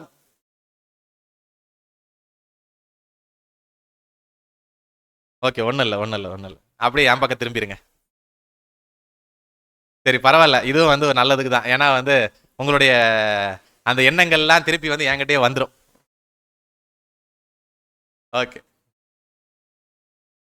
இப்ப இந்த மாதிரி சபிக்கிற வகுப்புகள்லாம் வந்து பூமியில அந்த இடத்துல காணப்பட்டிருக்காங்க அப்படின்றதுனாலதான் யோபுவும் என்ன பண்ணிருக்காருன்னா தன்னுடைய இமேஜினேஷன்ல இந்த மாதிரி வார்த்தைகளை அங்க கேட்கக்கூடியவராக காணப்படுறாரு அப்படின்னு சொல்லி நாம பார்க்கிறோம். சோ முதலாவது சபிக்கிறவர்களை அங்க ஆள் சேர்த்து கூப்பிடக்கூடியவராக காணப்படுறாரு. ரெண்டாவது என்ன பண்றாருன்னா, லிவியா தானே எலும்பு பண்ணுகிறவர்களும் என்ன பண்ணட்டும், என் கூட சேர்ந்து சபிக்கட்டும் அப்படின்னு சொல்லி சொல்றாரு. சோ அந்த லிவியா தானே அப்படின்ற அந்த வார்த்தைக்கு தான் நம்ம என்ன பார்த்தோம் அப்படின்னு சொல்லி நாம பார்க்கும்போது strong கன்கார்டன்ஸ்ல figuratively the constellation of the dragon அப்படின்னு சொல்லி அங்க சொல்லப்பட்டிருக்குது அப்படின்னு சொல்லி நாம பார்க்கிறோம். கான்ஸ்டலேஷன் ஆஃப் தி டிராகன்னா என்ன போடாதீங்க. பாருங்க, நம்ம ஏற்கனவே ஒரு வருஷத்துக்கு முன்பாக மசரோத் அப்படின்னு சொல்லி ஒரு பாடம் பார்த்தோம். அதுல என்ன பார்த்தோம் அப்படின்னா, நட்சத்திர கூட்டங்களை பத்தி நம்ம என்ன பண்ணோம்னா பார்க்கக்கூடியவர்களாக இருந்தோம் அப்படின்னு சொல்லி நாம பார்த்தோம். அப்ப இந்த ராசிகள் அப்படின்னு சொல்லி இருக்கு இல்லைங்களா, நமக்குன்னு சொல்லி சில ராசிகள்லாம் வந்து இந்த பேர் சபைன்றோம் பாருங்க, மற்ற பிற மதத்துல இருக்கும்போது இருந்திருக்கு இல்லைங்களா, அந்த மாதிரி இருக்கும்போது வந்து சில ராசிகள்லாம் இருந்திருக்கும் பாத்தீங்களா. அந்த ராசிகள்லாம் எங்க இருந்து வந்துச்சு? சோ அந்த ராசிகள்லாம் ஆப்வியஸ்லி ஆரம்ப காலகட்டங்கள்ல நட்சத்திர கூட்டங்களை வைத்துதான் அந்த ராசிகளை எல்லாம் அவங்க என்ன பண்ணிருக்காங்க அப்படின்னு சொல்லி நாம பார்க்கும்போது கொண்டு வந்திருக்காங்க அப்படின்னு சொல்லி நாம பார்க்கிறோம். ராசி பலன் பாக்குறோம் இல்லைங்களா, அந்த ராசி பலன்ல பாக்குற அத்தனை அனிமல்ஸும், அதாவது இந்த ஆடு மாடு அப்புறம் இந்த வில்லு வச்சிருக்கிறது, இது எல்லாமே எங்க இருந்து தான் வந்துச்சு அப்படின்னு சொல்லி நாம பார்க்கும்போது மேல வானத்தில் இருக்கக்கூடிய நட்சத்திர கூட்டங்களை பார்த்து கொண்டு வந்ததுதான் இந்த கான்ஸ்டலேஷன்ஸ் அப்படின்னு சொல்லி சொல்லப்பட்டிருக்கக்கூடிய ராசி பலன் அப்படின்னு சொல்லி நாம பார்க்கிறோம். இப்ப இந்த டிராகன் கான்ஸ்டலேஷன் வானத்துல இருக்குதுங்களா இல்லைங்களா? நம்ம ஏற்கனவே அந்த பாடத்திலேயே நம்ம காட்டணும் டிராகன் கான்ஸ்டலேஷனை. நீங்க போடுங்க பிரதர். ஸோ பாருங்க, ராத்திரியில நம்ம இதை பார்க்கவே முடியாது, ஏன்னா வந்து நம்மளுடைய இருக்கக்கூடிய அந்த ஈக்குவேஷன் லைன் வேற. இந்த டிராகன் கான்ஸ்டலேஷன் வந்து எங்க இருந்து தான் பார்க்க முடியும் அப்படின்னு சொல்லி நம்ம பார்க்கும்போது, நார்த்ல இருக்கக்கூடிய பூமியினுடைய நார்த் பகுதியில் வாழ்றாங்க, வடக்கு தேசங்கள்ல வாழ்றாங்க இல்லைங்களா, அவங்களால இந்த டிராகன் கான்ஸ்டலேஷன் என்ன பண்ண முடியுங்களா, பார்க்க முடியும் அப்படின்னு சொல்லி நம்ம பார்க்கிறோம். ஏன்னா நம்ம இருக்கக்கூடிய இடங்கள்ல இருந்து இது பார்க்கறதுக்கு வாய்ப்பு இல்லை, நம்ம வந்து சவுத் ஜோன்ல காணப்படும். ஸோ அப்படி இருக்கும்போது இந்த நார்த் போல்ல வாழக்கூடியவர்களால இந்த டிராகன் கான்ஸ்டலேஷனை பார்க்க முடியும். அது வானத்துல இப்படிதான் இருக்கும். இந்த இருக்கக்கூடிய அந்த நட்சத்திரங்களுக்கு ஒரு இமேஜினரி லைன் போட்டு இப்படி ஜாயின் பண்ணாங்க அப்படின்னா அதுக்கு ஒரு வடிவம் வருது. அந்த வடிவம் தான் எப்படி இருக்குது அப்படின்னு சொல்லி நம்ம பார்க்கும்போது இந்த டிராகன் வடிவில் காணப்படக்கூடியதாக இருக்குது அப்படின்னு சொல்லி நம்ம பார்க்கிறோம். ஸோ இதுதான் கான்ஸ்டலேஷன் ஆஃப் த டிராகன் அப்படின்னு சொல்லி நம்ம பார்க்கிறோம். இப்ப லிவியாதான் எங்க இருக்குன்னு சொல்லி சொன்னாங்க? லிவியாதான கூகுள்ல சர்ச் பண்ணும்போது எங்க இருக்குன்னு சொல்லி சொன்னாங்க? கடல்ல இருக்குன்னு சொல்லி சொல்றாங்க. ஆனா கன்கார்டன்ஸ் என்ன சொல்லுது? கன்கார்டன்ஸ் என்னன்னு சொல்லுது? வானத்துல தான் வந்து அந்த இடத்துல டிராகன் இருக்குது, டிராகனுடைய கான்ஸ்டலேஷன் இருக்குது அப்படின்னு சொல்லி சொல்லப்பட்டிருக்குது அப்படின்னு சொல்லி நம்ம பார்க்கிறோம். சோ பாருங்க, இத பத்திலாம் யோபு பேசுற காரணத்து நிமித்தமாக தான் தேவன் பின்னாடி யோபு கிட்ட பேசும்போது லிவியாத்தானை கம்பேர் பண்ணி என்ன பண்றாருங்க, பேசக்கூடியவராக காணப்படுறாரு அப்படின்னு சொல்லி நம்ம பார்க்கிறோம். சோ இப்ப இது எந்த வடிவுல காணப்படுது அப்படின்னு சொல்லி நாம பார்க்கும்போது டிராகன் வடிவுல அந்த காணப்படக்கூடியதாக இருக்குது அப்படின்னு சொல்லி நாம பார்க்கிறோம். டிராகன்னா என்ன சொல்லுங்க? டிராகன் ஒரு உயிரினம் இந்த உலகத்துல வாழ்ந்துச்சா? டிராகன்னு சொல்லி ஒரு உயிரினம் இந்த உலகத்துல வாழ்ந்துச்சான்னு கேட்டேன். Yes or no, binary answers தான். Yes or no? No. Dragon அப்படின்னு சொல்லி ஒரு இமேஜினரி அனிமல் தானே ஒழிய அப்படின்னு சொல்லி ஒரு விலங்கு என்ன பண்ணலைங்க, இந்த பூமியில காணப்படல. அப்புறம் எப்படி இந்த டிராகன் வடிவு வந்துச்சு? அப்புறம் எப்படி பாபிலோனியர்கள் இந்த டிராகன் வடிவு அதுக்கு கொடுத்தாங்க? அதையும் நான் சொல்ல மறந்துட்டேன். ஆக்சுவலா இந்த மாதிரி வடிவங்கள் எல்லாம் ஆரம்ப காலகட்ட பாபிலோனியர்கள் தான் என்ன பண்ணிருக்காங்க அப்படின்னு சொல்லி நாம பார்க்கும்போது அவங்க, ஏன்னா அந்த நம்ம கண்காணத்திலே பார்த்தோம் இல்லைங்களா, அது எங்க கல்ச்சராக வந்துச்சுங்க, பாபிலோன். பாருங்க, also a simple of Babylon சொல்லி தான் அங்க போடப்பட்டிருக்குது. ஸோ பாபிலோனியர்கள் தான் முதல்ல இந்த காரியங்கள்லாம் ஆரம்பிக்கிறாங்க அப்படின்னும் போது எப்படி அவங்க இந்த வடிவம் அந்த இடத்துல போட்டிருப்பாங்க அப்படின்னு சொல்லி நம்ம பார்க்கிறோம். உண்மையிலேயே பாபிலோனியர்கள் டிராகன் கான்ஸ்டலேஷன் தான் அங்க போட்டிருப்பாங்களா? டிராகன் வடிவு தான் அங்க கொடுத்திருப்பாங்களா? என்ன வடிவு கொடுத்திருப்பாங்க? டிராகன் எப்படி இருக்கும் போடுங்க, அந்த டிராகன் பிக்சர் போடுங்க. இதுதான் உண்மையிலேயுமே டிராகன், இப்படிதான் இருக்கும் அப்படின்னு சொல்லி நம்ம பார்த்துக்கலாம். ஆக்சுவலா இந்த அனிமல் எப்படி அந்த இடத்துல உலகத்துல ஒரு புலங்கள்ல வந்துச்சு? உங்களுக்கு நான் வேற மாதிரி சொல்றேன் பாருங்க. இந்த காலெல்லாம் தூக்கிருங்க, அந்த அந்த மேல இருக்கக்கூடிய முடியெல்லாம் தூக்கிருங்க. இதெல்லாம் தூக்குனா அது எப்படி இருக்கும்? எப்படி இருக்கும்? சோ பாருங்க, அந்த காரியத்திற்கு என்ன பேரு அப்படின்னு சொல்லி நாம பார்க்கும்போது அடுத்த பிக்சர் போடுங்க. இதுதான் அவங்க சொன்ன டிராகன் கான்ஸ்டலேஷனா காணப்படுது. ஆக்சுவலா அதனுடைய பேர் என்ன அப்படின்னு சொல்லி நம்ம பார்க்கும்போது கன்கார்டன்ஸ்லேயே அதுக்கு பேர் வந்து எ லார்ஜ் சர்பென்ட் அப்படின்னு தான் என்ன பண்ணப்பட்டிருக்குங்க, சொல்லப்பட்டிருக்குது அப்படின்னு சொல்லி நம்ம பார்க்கிறோம். ஸோ அப்படின்னா பாபிலோனியர்கள் அந்த இமேஜினரி லைன் போடும்போது எப்படி போட்டிருக்காங்க, அது பாம்பின் வடியில தான் அந்த இடத்துல என்ன பண்ணிருக்காங்கன்னா போடப்பட்டிருக்குது அப்படின்னு சொல்லி நம்ம பார்க்கிறோம். எதனால இந்த உலகத்துல அந்த டிராகனாக இது மாற்றப்பட்டுச்சு? எப்படி இது வந்து பாம்பினுடைய வடிவில் அந்த இடத்துல வந்து இந்த உலகத்தினுடைய புலங்கத்திற்குள்ளாக வந்துச்சு? இந்த உலகத்துல இப்படி எல்லாம் சில விஷயங்கள் உள்ள வருது இல்லைங்களா, அதெல்லாம் எப்படி வந்துச்சுன்னு சொல்லி கேட்கிறேன். பாபிலோனியர்கள் கொண்டு வந்துட்டாங்க, அதனால வந்துருச்சு. எப்படி வந்திருக்கும் சொல்லுங்க? ஆக்சுவலா இந்த பிக்சரை பாருங்க, இது என்னது? இது வந்து பாம்பு. பாம்பு எதுக்கு அடையாளம்? எதுக்கு அடையாளம்? சாத்தானுக்கு அடையாளமா காணப்படுது. சோ அதனால தான் பின்னாடி சாத்தானை பத்தி பேசும்போது தேவன் எதோட ஒப்பிட்டு பேசுறாருங்க, லிவியாத்தானோட ஒப்பிட்டு பேசக்கூடியவரா காணப்படுறாரு அப்படின்னு சொல்லி நாம பார்க்கிறோம். சோ பாருங்க, அப்ப இந்த சாத்தான் என்ன பண்ணிட்டாரு அப்படின்னு சொல்லி நாம பார்க்கும்போது, ஏன்னா வசனங்கள்ல வாசிக்கிறோம் இல்லைங்களா, இல்லாததை அவர் எப்படி ஆக்குவாராம், இருக்கிறத ஆக்குவாராம், இருக்கிறத இல்லாத ஆக்கிடுவாராம், உண்மையை பொய் ஆக்கிடுவாரு, பொய்யை என்ன பண்ணிடுவாருங்க, உண்மை ஆக்கிடுவாரு அப்படின்னு சொல்லி நாம பார்க்கிறோம். சோ பாருங்க, அப்ப இந்த சாத்தானினுடைய அந்த அடையாளங்கள் தான் டிராகன் கான்ஸ்டலேஷனாக வானத்துல என்ன பண்ணப்பட்டிருக்குதுங்க, கொடுக்கப்பட்டிருக்குது. எ லார்ஜ் செர்பென்ட் அப்படின்னு தான் அதுக்கு பேரு என்ன பண்ணப்பட்டிருக்குதுங்க, சொல்லப்பட்டிருக்குது அப்படின்னு சொல்லி நாம பார்க்கிறோம். இப்ப இந்த பாம்பின் வடிவில் இருக்கக்கூடிய இந்த மிருகத்தை இந்த உலகத்துல இப்ப எப்படி அவங்க பயன்படுத்துறாங்க அப்படின்றதுதான் கேள்வி. என்ன பண்றாங்க? பாம்பை இந்த உலகத்துல எப்படி எப்படி வச்சிருக்காங்க சொல்லுங்க? சரி, உங்களுக்கு எளிமையா சொல்றேன். இப்ப நல்ல பாம்பு வீட்டு முன்னாடி வந்துருச்சு, அடிச்சிருவீங்களா? ஏன்? நீங்க அடிக்க போனாலும் பக்கத்து வீட்டுக்காரங்களா என்ன பண்ணுவாங்க, ஐயோ வேண்டாம் அப்படின்னு, வெள்ளிக்கிழமை பாம்பு அடிக்க கூடாது. ஏன்? ஏன்னா அதுக்கு பேர் என்னங்களா அந்த உலகத்துல? ஏன்னா அது பாம்புல என்ன நல்ல பாம்பு கெட்ட பாம்பு? ஏன்னா இந்த உலகத்துல அது எப்படி அந்த இடத்துல கொண்டு வந்துட்டாங்க அப்படின்னும் போது அதை வந்து ஒரு கடவுளாக அந்த இடத்துல என்ன பண்ணப்பட்டுட்டாங்க, கொண்டு வந்துட்டாங்க அப்படின்னு சொல்லி நாம பார்க்கிறோம். எப்படி பாம்பு கடவுளா மாறுனுச்சு? இப்பதானே நாம் சொன்னோம், இல்லாததை இருக்கிறதாக மாற்றக்கூடிய சாத்தான் தன்னுடைய வடிவாக இருக்கக்கூடிய அந்த பாம்பை எல்லாரும் மத்தியிலும் என்னவாக்கிட்டாருங்க, இப்ப கடவுளாக கொண்டு வந்துட்டாரு அப்படின்னு சொல்லி நாம பார்க்கிறோம். இன்னும் முக்கியமாக நம்ம பார்க்கணும் அப்படின்னா, இந்த சைனா ஜப்பான்லாம் இருக்கு இல்லைங்களா, அங்க டிராகனுக்குன்னு சொல்லி கோயிலே இருக்குது. அந்த டிராகனை என்ன பண்றாங்க, கடவுளாகவே அவங்க வந்து வணங்கக்கூடியவர்களாக காணப்படுறாங்க அப்படின்னு சொல்லி நாம பார்க்கிறோம். இது சைனால கொண்டாடப்பட்ட, இப்ப கரண்ட்ல கொண்டாடப்பட்ட ஒரு டிராகன் ஃபெஸ்டிவல். டிராகனை அந்த இடத்துல என்ன பண்றாங்க, கடவுளாக அந்த இடத்துல கொண்டாடக்கூடியவர்களாக இந்த உலகத்துல வந்து ஜனங்கள் வாழ்றாங்க அப்படின்னு சொல்லி நாம பார்க்கிறோம். சரி, சைனா ஜப்பான் எல்லாம் விடுங்க, நம்ம ஊர் எடுத்துக்கலாம். தமிழ்நாட்டுல பாம்பை வந்து கடவுளா கும்பிடுறாங்களா இல்லைங்களா? அடுத்து நான் ஒரு பிக்சர் போடுவேன், நீங்க யாரும் தயவு செஞ்சு தப்பா எடுத்துக்காதீங்க, போடுங்க. இது என்னது? நம்ம தலை மேல இருக்கிறது என்னது? அப்பனா இந்த உலகத்துல அதை எப்படி கும்பிடுறாங்க? கடவுளாக அங்க கும்பிடக்கூடியவர்களாக காணப்படுறாங்க அப்படின்னு சொல்லி நம்ம பார்க்கிறோம். சோ பாருங்க, அப்ப இந்த உலகத்துல தேவனுடைய ஸ்தானத்திற்கு சாத்தான் என்ன பண்றான் அப்படின்னு சொல்லி நாம பார்க்கும்போது, தன்னுடைய சிம்பிளாக இருக்கக்கூடிய அந்த காரியத்தை ஒவ்வொரு மதத்தின் மேலையும் தூண்டி அவர் என்ன பண்றாரு அப்படின்னு சொல்லி நாம பார்க்கும்போது, இந்த ஜனங்களை என்ன பண்றாருங்க, இப்ப ஏமாற்றக்கூடியவராக காணப்படுறாரு அப்படின்னு சொல்லி நாம பார்க்கிறோம். இது ஹிந்துயிசம்ல. மற்ற மதங்கள்ல எல்லாம் இந்த பாம்பினுடைய வழிபாடு இருக்குங்களா இல்லைங்களா? கிரேக்கர்கள் இருக்காங்க இல்லைங்களா? அந்த கிரேக்கர்களுடைய கடவுள்ல மிகவும் முக்கியமான ஒரு கடவுளாக வந்து ஒரு கடவுள் அந்த இடத்துல கும்பிடுறாங்க. அதுக்கு பேர் வந்து மெடுசா. அது வந்து கிரேக்க தேவதையாக அந்த இடத்துல வந்து வழிபடப்படக்கூடியதாக காணப்படுது அப்படின்னு சொல்லி நம்ம பார்க்கிறோம். நீங்க ஏன்ஷியன் கிரீக்கினுடைய காரியங்களை சோசியல் புக்ல வந்து நீங்க 10th ஸ்டாண்டர்ட்ல 9th ஸ்டாண்டர்ட்லாம் படிச்சிருப்பீங்க. அதுல வந்து மெடுசா கடவுள் அந்த இடத்துல சொல்லப்பட்டிருக்குது அப்படின்னு சொல்லி நம்ம பார்க்கிறோம். அடுத்து எகிப்து தேசத்துல பாருங்க, நெஹேப்கோ அப்படின்னு சொல்லி ஒரு கடவுள். இது வந்து எகிப்துல கொண்டாடப்படக்கூடிய ஒரு கடவுளாக காணப்படுது. அதுக்கு பாருங்க பாம்பினுடைய தலை அந்த இடத்துல கொடுக்கப்பட்டிருக்கு. சோ அப்ப இந்த உலகத்துல பாம்பினுடைய அந்த அடையாளங்களை வைத்துக் கொண்டு சாத்தான் என்ன பண்றாரு அப்படின்னு சொல்லி நாம பார்க்கும்போது, இந்த உலகத்தை ஆட்டி படைக்கக்கூடியவராக காணப்படுறாரு.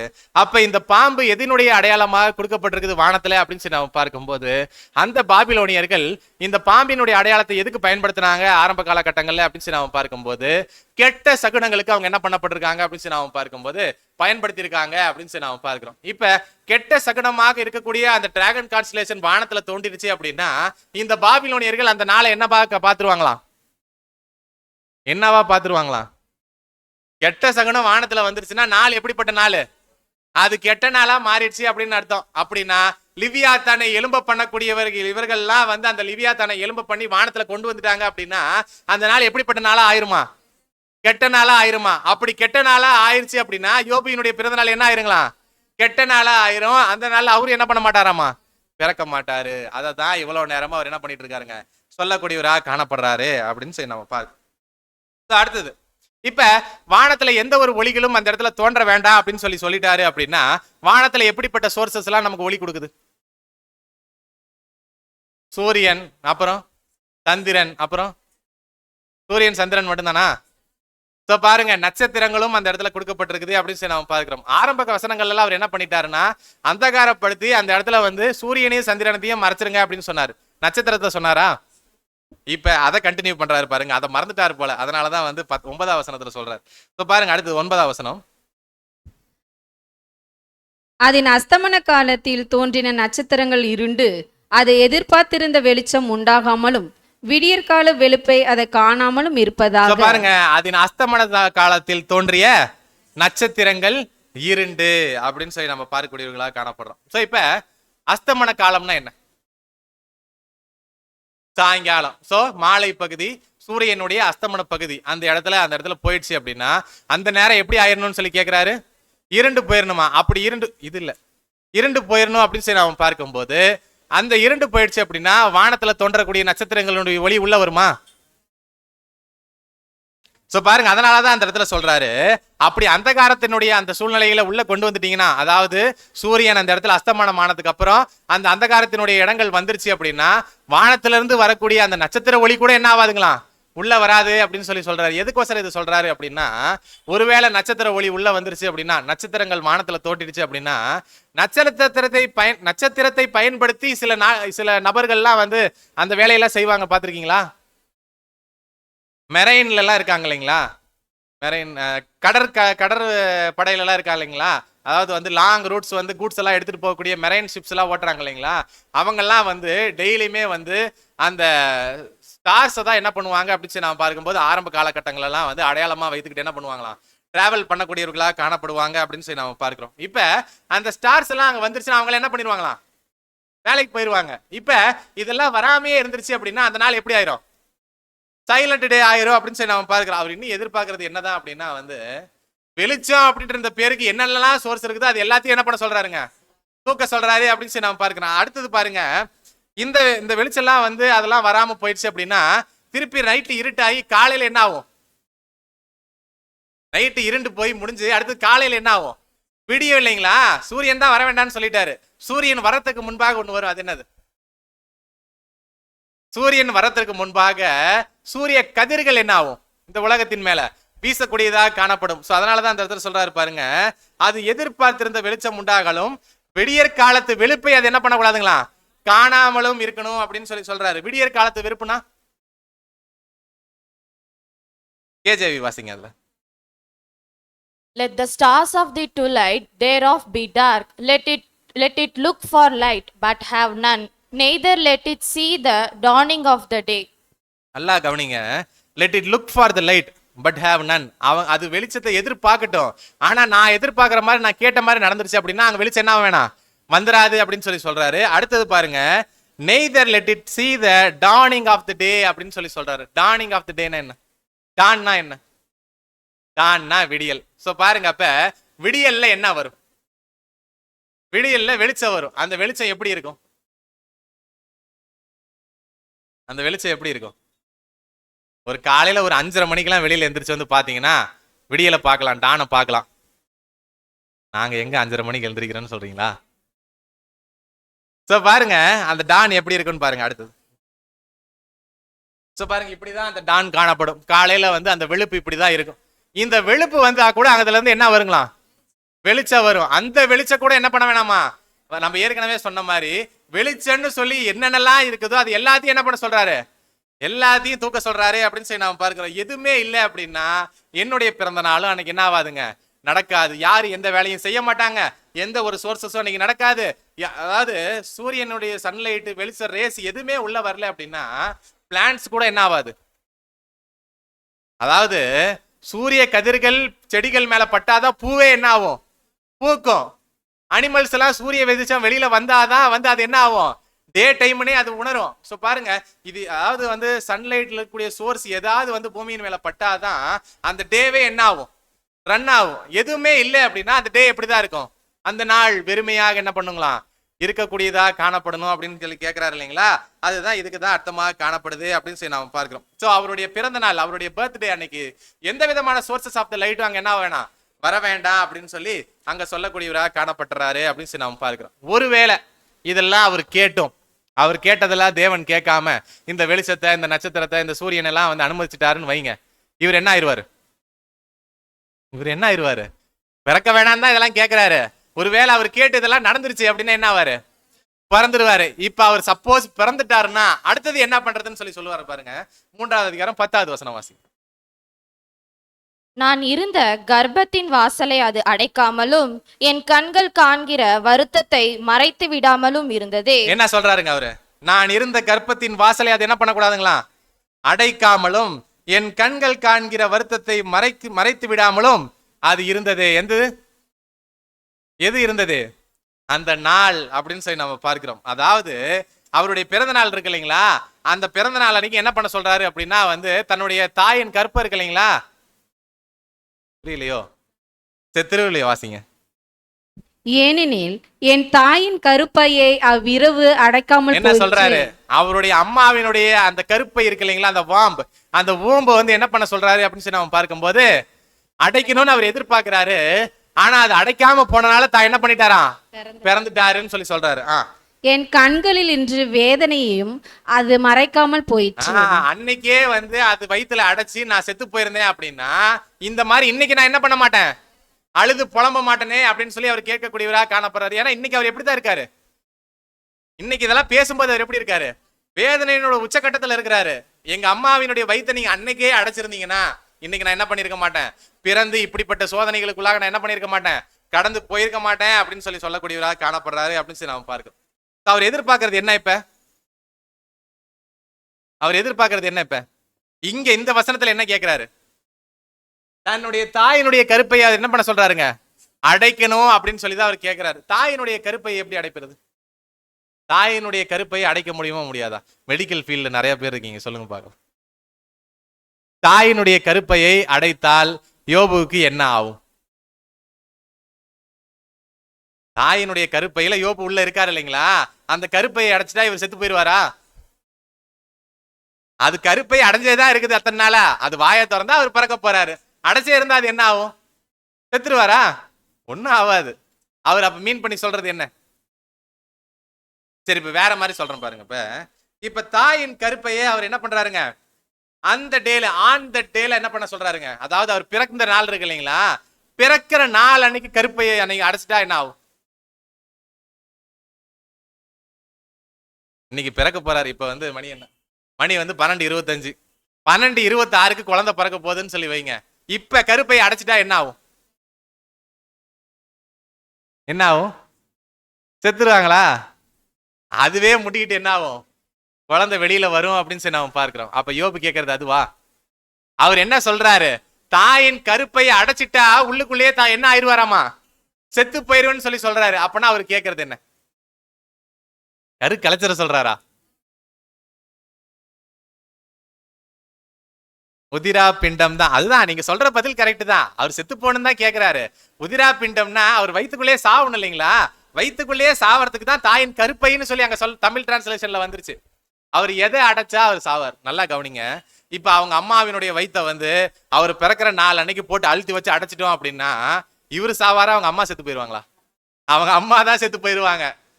அப்ப யோபுவினுடைய சூழ்நிலை என்ன? இப்ப அவரு சாவணுமா, அவங்க அம்மாவை சாவடிக்கிறதா? அவரு தான் சாவணும். அப்ப தாயினுடைய கருப்பைய அவர் பிறந்த நாள் அன்னைக்கு அடைச்சு வச்சுட்டாங்க அப்படின்னா இவரு நல்லா இருப்பாரு, அவங்க அம்மா என்ன ஆயிருவாங்க? செத்து போயிருவாங்க. அப்பன்னா அவர் கேட்கறது என்னது?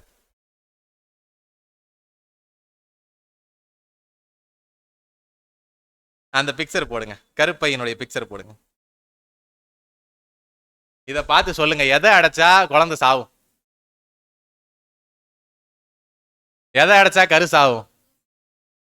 அதாவது அந்த குழந்தை நல்லா இருக்கிறதுக்கு தாயிட்ட இருந்து சோர்சஸ் எல்லாம் போகுது இல்லைங்களா? அது எதுல இருந்து போகுது? பாருங்க, அதுக்கு பேர் அந்த உம்பிளிக்கல் கார்டு. அந்த உம்பிளிக்கல் கார்டை என்ன பண்ணுங்களாம், அடைச்சிட்டோம் அப்படின்னா அவருக்கு போகக்கூடிய எல்லா சோர்சஸும் என்ன ஆயிரும்? அதாவது உங்களுக்கு புரியுற மாதிரி சொல்றேன் பாருங்க. இப்ப குழந்தை பிறக்கிறதுக்கு முன்பாகவே உள்ளுக்குள்ளேயே தொப்புள் கொடி அறுத்து விட்டா என்ன ஆகும்? குழந்தை என்ன ஆகும்? செத்து போயிரும்.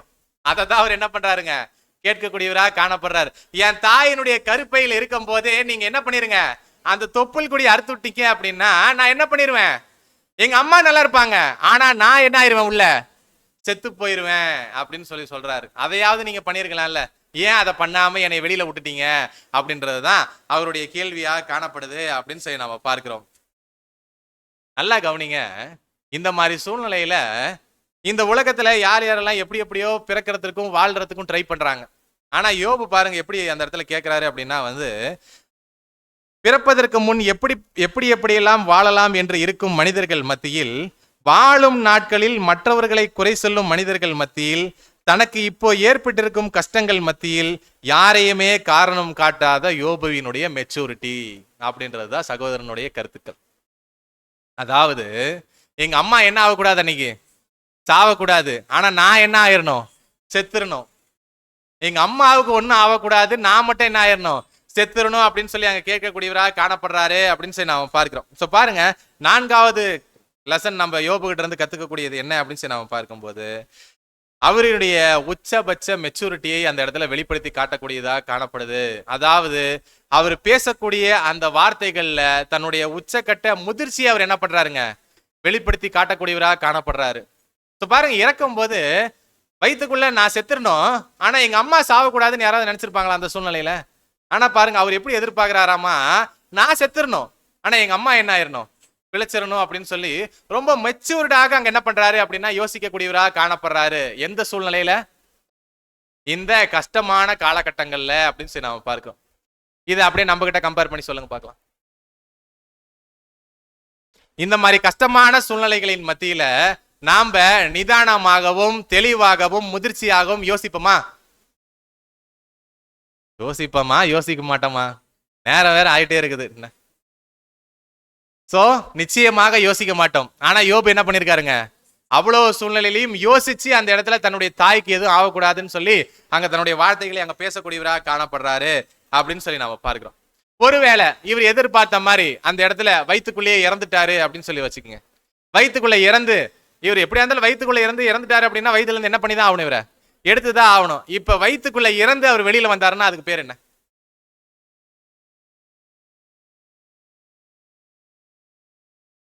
வயிற்றுக்குள்ள இவர் செத்து போயிட்டாரு, செத்து போன குழந்தைய வயிற்றுல இருந்து வெளியில எடுத்தா அதுக்கு பேர் என்ன? அதுக்கு பேர் என்ன? அதுக்கு பேரு பிணம். சரிங்களா?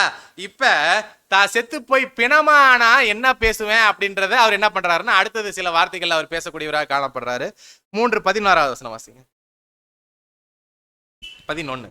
நான் கர்ப்பத்தில் தானே அழியாமலும் கர்ப்பத்திலிருந்து புறப்படுகிற போதே சாகாமலும் போனதென்ன? அடுத்தது 12 வாசிங்க. என்னை ஏந்தி கொள்ள மடியும் நான் பால் உண்ண ஸ்தனங்களும் உண்டாயிருந்தது என்ன? பாருங்க, அப்ப இந்த மாதிரி எல்லாம் இருந்தனால நான் என்ன ஆயிட்டேன்? ஏன்னா நான் பிறக்கும் போது என்னை பாத்துக்கிறதுக்கு ஆள் இருந்தாங்க, பொழைச்சிட்டேன். பால் கொடுக்கறதுக்கு ஆள் இருந்தாங்க, பொழைச்சிட்டேன்.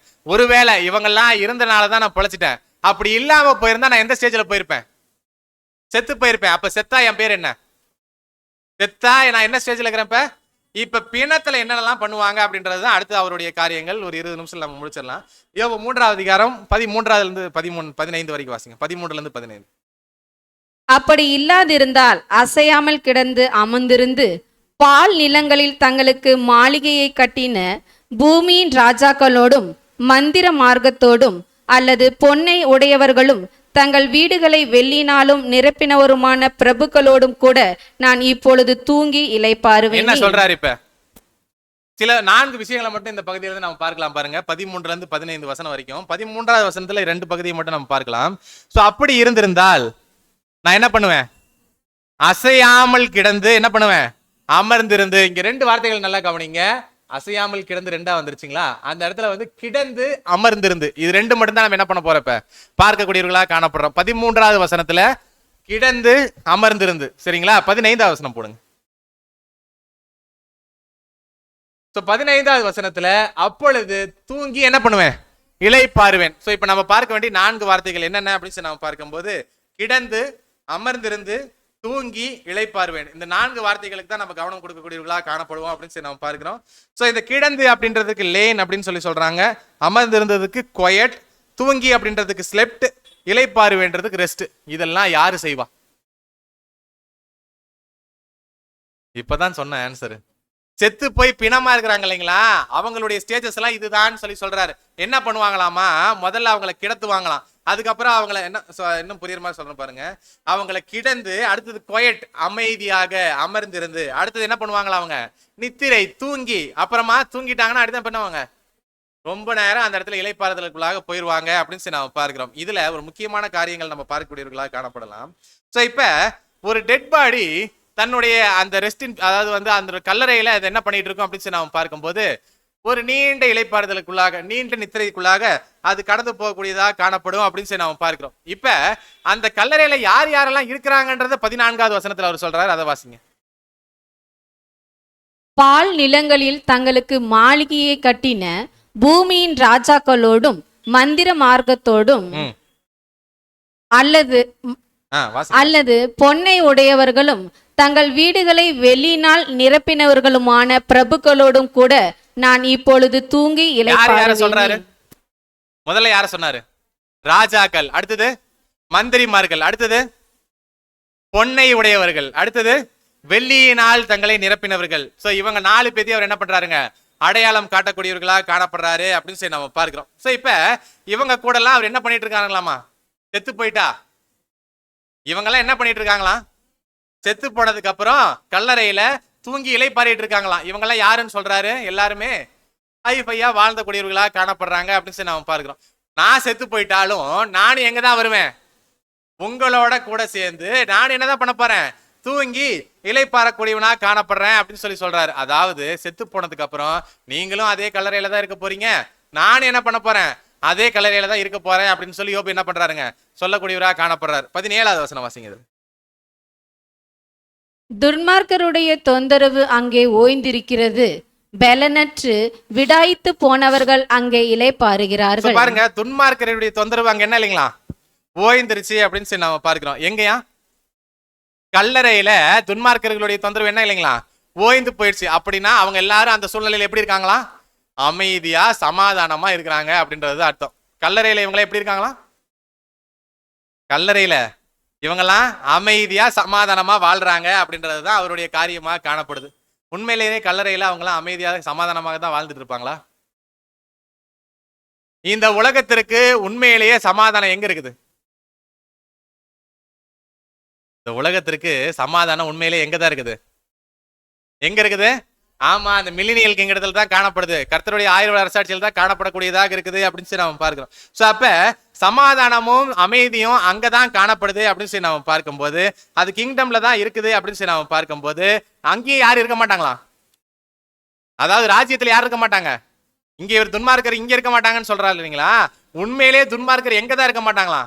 ராஜ்யத்துலதான் காணப்பட மாட்டாங்க அப்படின்னு சொல்லி நம்ம பார்க்கிறோம். ஆனா யோபு இப்ப சொல்றாரு பாருங்க, துன்மார்க்கர்கள் இந்த கல்லறையில தூங்கிட்டு இருக்கும் போது இவர் என்ன பண்ண மாட்டாங்களாம்? இவர் கல்லறையில போய் படுத்துக்கிட்டாருன்னா, இந்த ராஜாக்களோடும் மந்திரிகளோடும் கல்லறையில போய் படுத்துட்டாங்கன்னா, துன்மார்க்கர் இவர் என்ன பண்ண மாட்டாங்களாம்? தொந்தரவு பண்ண மாட்டாங்க அப்படின்னு சொல்லி சொல்றாரு. ஏன் இந்த 4 வகுப்பார் அவர் சொல்றாரு? ராஜாக்கள், மந்திரிகள், பொன்னை உடையவர்கள், வீடுகளில் வெள்ளிகளெல்லாம் நிரப்பினவர்கள் எல்லாம் பத்தி ஏன் சொல்றாருங்க? இவர் நினைச்சிருந்தா வேற யார சொல்லியிருக்கலாம்? இந்த உலகத்துல தரித்திரரா வாழ்ந்தவர்கள் சொல்லியிருக்கலாம். ஆஸ்பத்திரியில் நோய் விட்டு இறந்தவர்களை பத்தி சொல்லியிருக்கலாம். ஏன் இவங்களை பத்தி மட்டும் செப்பரேட்டா சொல்றாருங்க?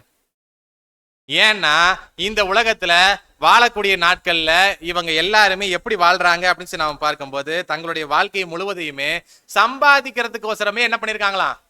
செலவு பண்ணக்கூடியவர்களாக இருக்கிறவங்க தான் இவங்க அப்படின்னு சொல்லி நாம பார்க்கிறோம். நீங்க ஓடி ஓடி ஓடி சம்பாதிச்சு எல்லாரும் எங்க தான் வந்துட்டீங்க? எங்க வந்துட்டீங்க? கல்லறைக்கு வந்துட்டீங்க. நானும் என்னதான் பண்ண போறேன்?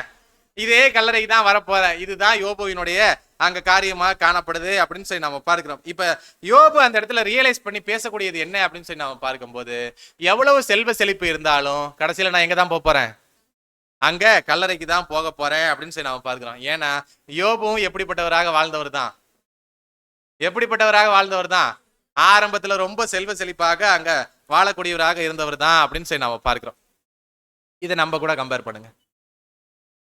இந்த உலகத்துல எவ்வளவுதான் செல்வ செழிப்போட ஓடி ஓடி ஓடி நம்ம சம்பாதிச்சாலும் அது எதுக்கு தான் பிரயோஜனம்? டைம் ஆயிடுச்சுன்றதை காட்டுறீங்களா அமைதியா இருந்து? சோ தேவனோடு செய்த உடன்படிக்கையை மறந்துட்டு, கர்த்தரோடு நம்ம செய்த அந்த உங்க பின்னாடி நான் வருவேன்னு சொன்ன அந்த காரியத்தை மறந்துட்டு, இந்த உலகத்தின் மத்தியில ஓடி ஓடி ஓடி நம்ம சம்பாதிச்சாலும் அது எதுக்கு தான் பிரயோஜனம்? சரி, உங்களுக்கு உதாரணத்துக்கு சொல்றேன். இன்னைக்கு நைட்டு ஹார்ட் அட்டாக் வந்துருச்சு. இன்னைக்கு நைட்டு ஹார்ட் அட்டாக் வந்துருச்சு. பேங்க்ல ஒரு 20 லட்ச ரூபா பணம் இருக்குது. மெடிக்கல் இன்சூரன்ஸ் போட்டிருக்கிறோம். இது நம்மளை காப்பாத்துமா? என்ன என்பதர் சொல்றீங்க?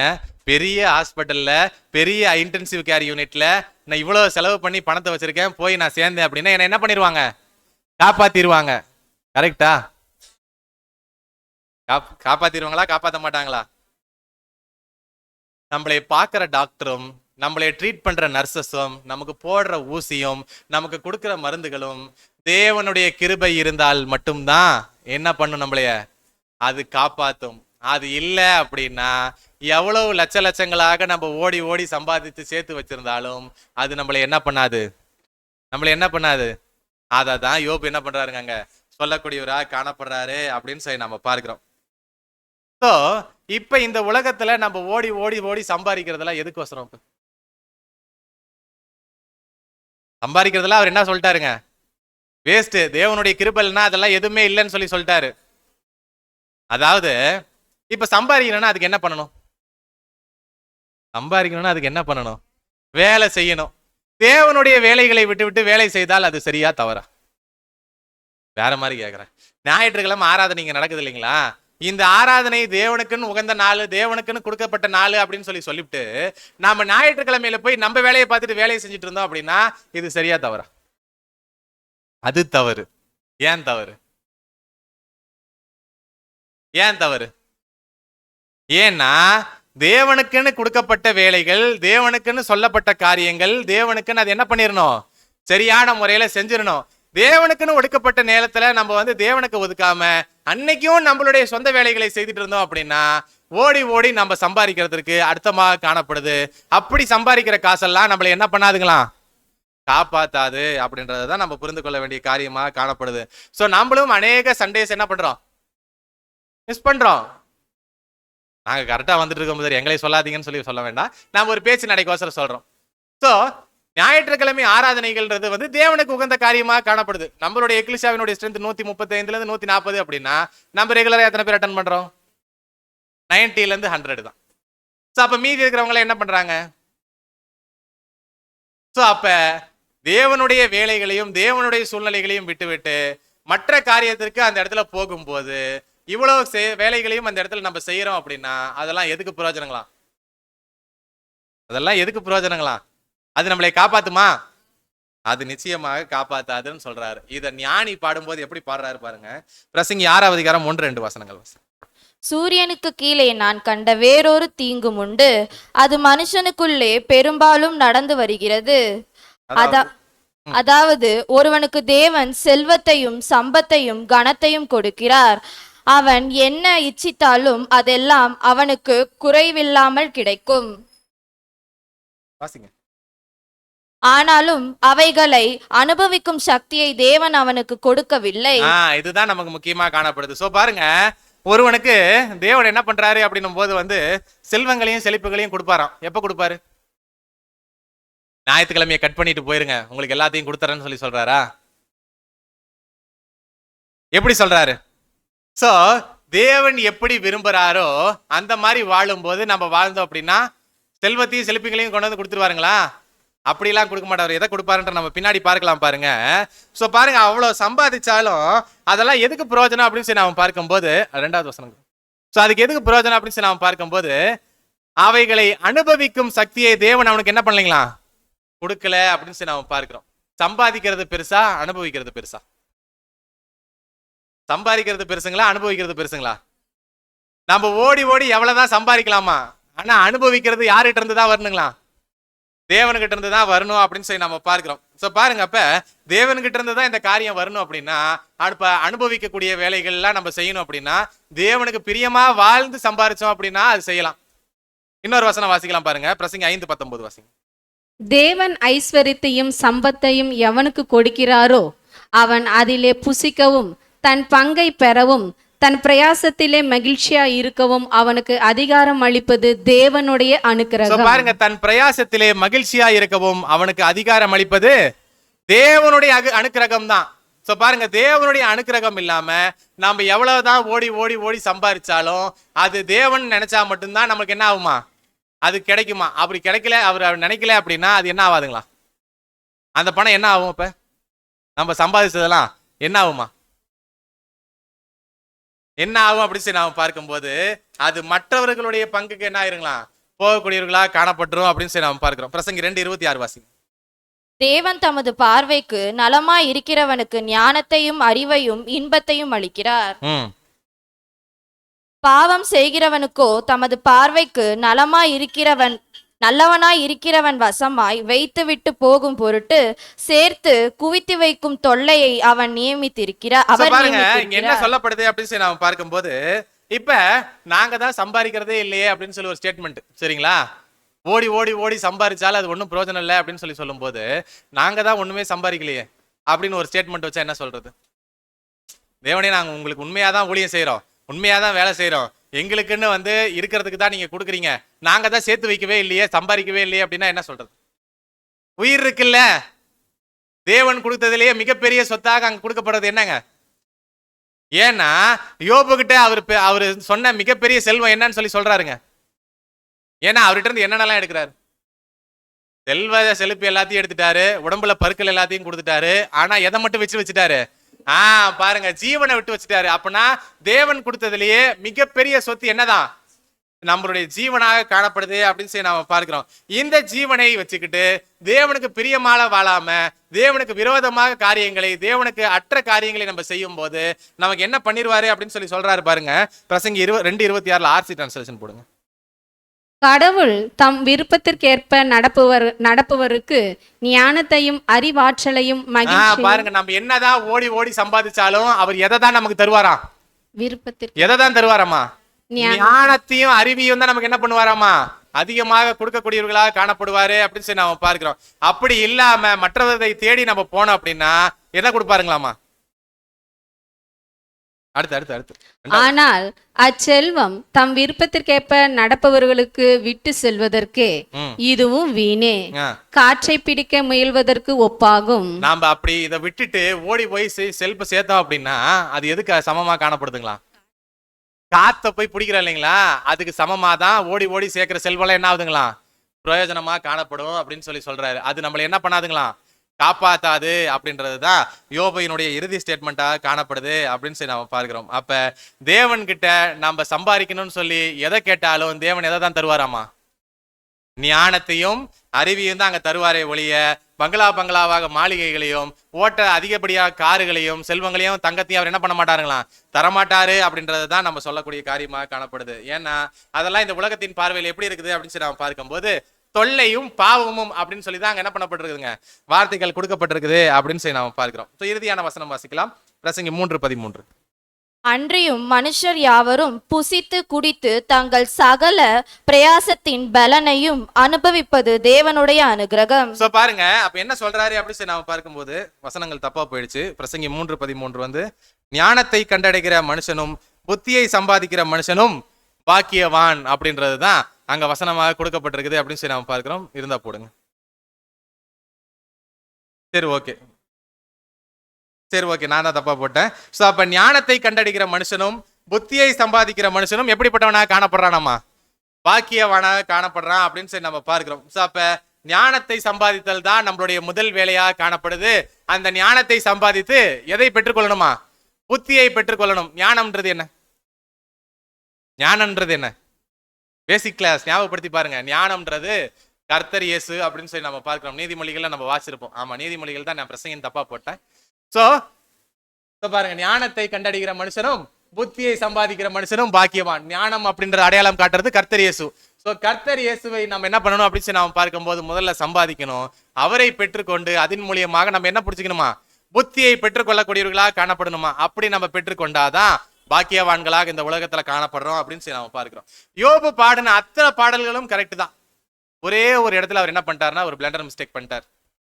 என்ன அப்படின்னு சொல்லி நாம பார்க்கும்போது இந்த உலகத்துல சம்பாதிச்ச எல்லாமே சேர்த்து வச்சாலும் பொன்னை உடையவர்கள் எல்லாருமே அந்த இடத்துல எங்க தான் போவாங்கன்னு சொல்லி சொல்றாரு, கல்லறைக்கு போவான்னு சொல்றாரு. அங்கதான் என்ன இருக்குதுன்னு சொல்லி சொல்றாரு, அங்கதான் என்ன இருக்குன்னு சொல்லி சொல்றாரு. சமாதானம் எங்க இருக்குதான், அங்கதான் இருக்குதுன்னு யோபு சொல்றாரு. இது சரியா? சமாதானம் எங்க இருக்கு, ராஜ்யத்துலதான் காணப்படுது அப்படின்னு சொல்லி நாம பார்க்கிறோம். ஏன்னா இது காலப்பகுதி சம்பந்தமானது. ஏன்னா யோபுக்கு யார தெரியாது, கர்த்தரை தெரியாது. சோ பாருங்க, அப்படி இருக்கும்போது அப்படி இருக்கக்கூடிய சூழ்நிலையில ஒரு டைம் கேப் அந்த இடத்துல காணப்படுது. இதை வந்து அப்போஸ்தலர்கள் பாடியிருந்தா, அப்போஸ்தலனாகிய பவுல் இந்த பாடியிருந்தா எப்படி பாடியிருப்பார்,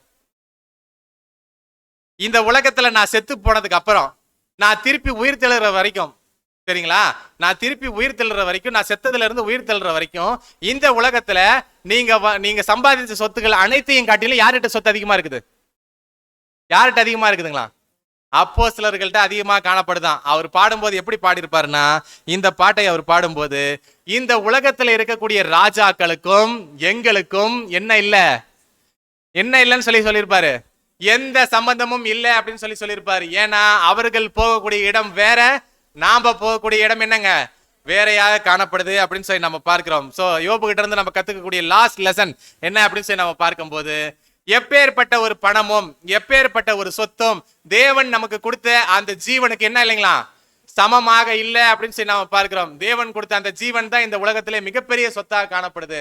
அந்த ஜீவனை வைத்துக்கொண்டு முதல்ல ஞானத்தை சம்பாதிக்கணும். ஞானத்தை வைத்துக்கொண்டு அடுத்தது என்ன பண்ணுங்களா, நம்மளுடைய புத்தியை அந்த இடத்துல வந்து வலுப்படுத்திக்கணும் அப்படின்னு சொல்லி நாம பார்க்கிறோம். அப்படி வலுப்படுத்தணும் அப்படின்னு சொல்லி நாம பார்க்கும்போது நாமெல்லாம் எங்க போயிடலாங்களா, நம்மள எங்க போயிடலாம், நம்மளுக்குன்னு என்ன வாக்களிக்கப்பட்டிருக்குதோ அங்க நம்ம கடந்து போகக்கூடியவர்களாக காணப்படலாம் அப்படின்னு சொல்லி நாம பார்க்கிறோம். ஏன்னா இந்த உலகத்துல இப்ப வரைக்கும் இந்த 1874 முன்பாக வரைக்கும் படுத்திருக்காங்க இல்லைங்களா, அவங்க எல்லாம் என்ன பண்ணிருப்பாங்க, எப்படிப்பட்ட பாட்டை பாடியிருப்பாங்க, 7 சர்ச்சஸ் போடுங்க. இப்போ பாருங்க, 1874 முன்னாடி வரைக்கும் இவங்கெல்லாம் இருக்காங்க இல்லைங்களா, இவங்கெல்லாம் எப்படிப்பட்ட பாட்டை பாடியிருப்பாங்க. ஏற்கனவே நம்ம சொன்ன மாதிரி இந்த உலகத்தில் இருக்கக்கூடிய ராஜாக்களுக்கும் எங்களுக்கும் என்ன இல்லைங்க சம்பந்தம் இல்லை அப்படின்னு சொல்லியிருப்பாங்க. ஏன்னா அவங்க இந்த உலகத்துல சம்பாதிச்ச சம்பாத்தியம் வேற, நாங்க இந்த உலகத்துல சம்பாதிச்ச சம்பாத்தியம் என்னங்க வேறையா காணப்படுது. அவங்க மாம்சத்துக்கு சம்பாதிச்சாங்க, நாங்க ஆவிக்கு சம்பாதிக்கக்கூடியவர்களா காணப்படுறோம் அப்படின்னு சொல்லி அங்க சொல்லக்கூடியவர்களா காணப்படுறாங்க அப்படின்னு சொல்லி நாம பார்க்கிறோம். இப்ப யோபு கிட்ட ஒருவேளை அந்த டைம்ல அவருடைய சூழ்நிலையில ஒரு 1000 கோடியை அவர் கையில கொடுத்து இந்த 1000 கோடியை வச்சுக்கிட்டு நீங்க இழந்ததெல்லாம் மீட்டுங்கன்னு சொல்லியிருந்தா என்ன சொல்லியிருப்பாரு? என்ன சொல்லியிருப்பாரு? ஏன் வேணான்னு சொல்லியிருப்பாரு? அதுதான் முக்கியம். அவர் தான் சொல்லிட்டாரு இல்லையா, இந்த பணம் எல்லாம் என்ன பண்ண முடியாது, என்ன பண்ண முடியாது, இனிமே அது காப்பாற்ற முடியாது அப்படின்னு சொல்லி சொல்றோம். இப்ப இந்த 1000 கோடியை நம்ம கிட்ட கொடுத்தா நாம என்ன பண்ணுவோம்? இந்த 1000 கோடியை நம்ம கிட்ட கொடுத்தா நம்ம என்ன பண்ணுவோம்? சரி, ஒரு பக்கம் 1000 கோடி, இன்னொரு பக்கம் தேவனுடைய ஊழியம். இது ரெண்டுல நம்ம எதை சூஸ் பண்ணுவோம்? தேவனுடைய ஊழியம். உங்களுடைய விசுவாசம் எல்லாம் எனக்கு ரொம்ப பெருசா தெரியுது. அப்ப தேவனுடைய ஊழியம் தான் அந்த இடத்துல பெருசா இருந்துச்சு அப்படின்னா, ஞாயிற்றுக்கிழமைகள்ல வேலை வச்சா போக மாட்டோமா? போகக்கூடாது. அப்ப ஞாயிற்றுக்கிழமைகள்ல தான் சொந்தக்காரங்க கூப்பிடுவாங்க, ஞாயிற்றுக்கிழமைகள்ல தான் அதிக வேலைகள் இருக்கும், ஞாயிற்றுக்கிழமைகள்ல தான் பக்கத்து வீட்டுக்காரங்க வருவாங்க, ஞாயிற்றுக்கிழமையில தான் ஊருக்கு போறதெல்லாம் இருக்கும். இதையெல்லாம் பார்த்துட்டு போறவங்களாக காணப்பட்டாங்க அப்படின்னா அவங்க தேவனுடைய ஊழியத்தை பெருசா நினைக்கிறாங்களா, இல்ல 1000 கோடியை பெருசா நினைக்கிறாங்களா? அவங்க எதை தான் பெருசா நினைக்கிறாங்க அப்படின்னா, பணங்களுக்கும் செல்வங்களுக்கும் தான் அதிகமடியான காசு அந்த நேரங்களை செலவழிக்கிறாங்கன்னு சொல்லி நாம பார்க்கிறோம். உடல் சுகவீனத்தை தவிர மற்ற எந்த இதா இருந்தாலும் நம்ம தேவனுடைய ஊழியத்தை தான் என்ன பண்ணுங்க, பார்க்கக்கூடியவர்களாக காணப்படணும் அப்படின்னு சொல்லி நாம பார்க்கிறோம். அப்படி நம்ம இருந்தோம் அப்படின்னா தான் அவர் பாடினார்களா பாட்டு, அந்த மாதிரி நம்ம பாடாம இந்த உலகத்துல இருக்கிற ராஜாக்களுக்கும் நமக்கும் சம்பந்தம் இல்லை. ஏன்னா ராஜாக்களாக இந்த உலகத்துக்கு நாங்க வரதுக்கு வரல, ராஜாதி ராஜாவோட உலகத்தை அரசாட்சி செய்யறதுக்கு தான் நாங்க என்ன வந்திருக்கோம் அப்படின்னு சொல்லி அங்க சொல்லக்கூடியவர்களா காணப்படுவாங்க அப்படின்னு சொல்லி நம்ம பார்க்கிறோம். ஸோ அப்ப இந்த உலகத்துல நாம வாழக்கூடிய நாட்கள்ல நம்ம இந்த மாதிரி யோபுவினுடைய சூழ்நிலையில் நம்ம பார்க்கும்போது அவரு அந்த செய்த அந்த ஒரே ஒரு பிளண்டர் மிஸ்டேக் என்ன அப்படின்னா அவர் பாடின பாட்டெல்லாம் கரெக்ட் தான், ஆனா உலகத்துல இருக்கிறவங்களும் நானும் என்னதான்ட்டாரு, ஒண்ணுதான் அப்படின்னு சொல்லிட்டாரு. ஆனா நாம அப்படியா? அவங்களுக்கும் நமக்கும் சம்பந்தம் இல்லை அப்படின்றதுதான் நம்ம புரிந்து கொள்ளக்கூடிய காரியமாக காணப்படுது. ஏன்னா நம்மளுடைய அந்த காரியங்கள் எங்க இருக்குது அப்படின்னா, ராஜாதி ராஜாவோட என்ன பண்ணுங்க, அரசாட்சி செய்யறது தானே ஒழிய உலகத்துல இருக்கிற ராஜாக்களோட போய் சேர்றது இல்லை அப்படின்னு சொல்லி நாம பார்க்கிறோம். ஸோ இப்படியாக இந்த நாளும் கூட தேவனுடைய கிருபை நிமித்தமாக நம்ம 5 வாரங்கள் யோபுவினுடைய வாழ்க்கையிலிருந்து நம்ம கத்துக்கிட்டோம். ஸோ அதற்காக பிதாவாகிய தேவனுக்கு கர்த்தராகிய இயேசு கிறிஸ்துவின் மூலமாக நம்ம நடிகளை எடுத்துக்கொள்ளலாம். பொறுமையுடன் கேட்டவங்களை யாவரையும் தேவன் தாமே ஆசீர்வதிப்பாராக. ஆமீன்.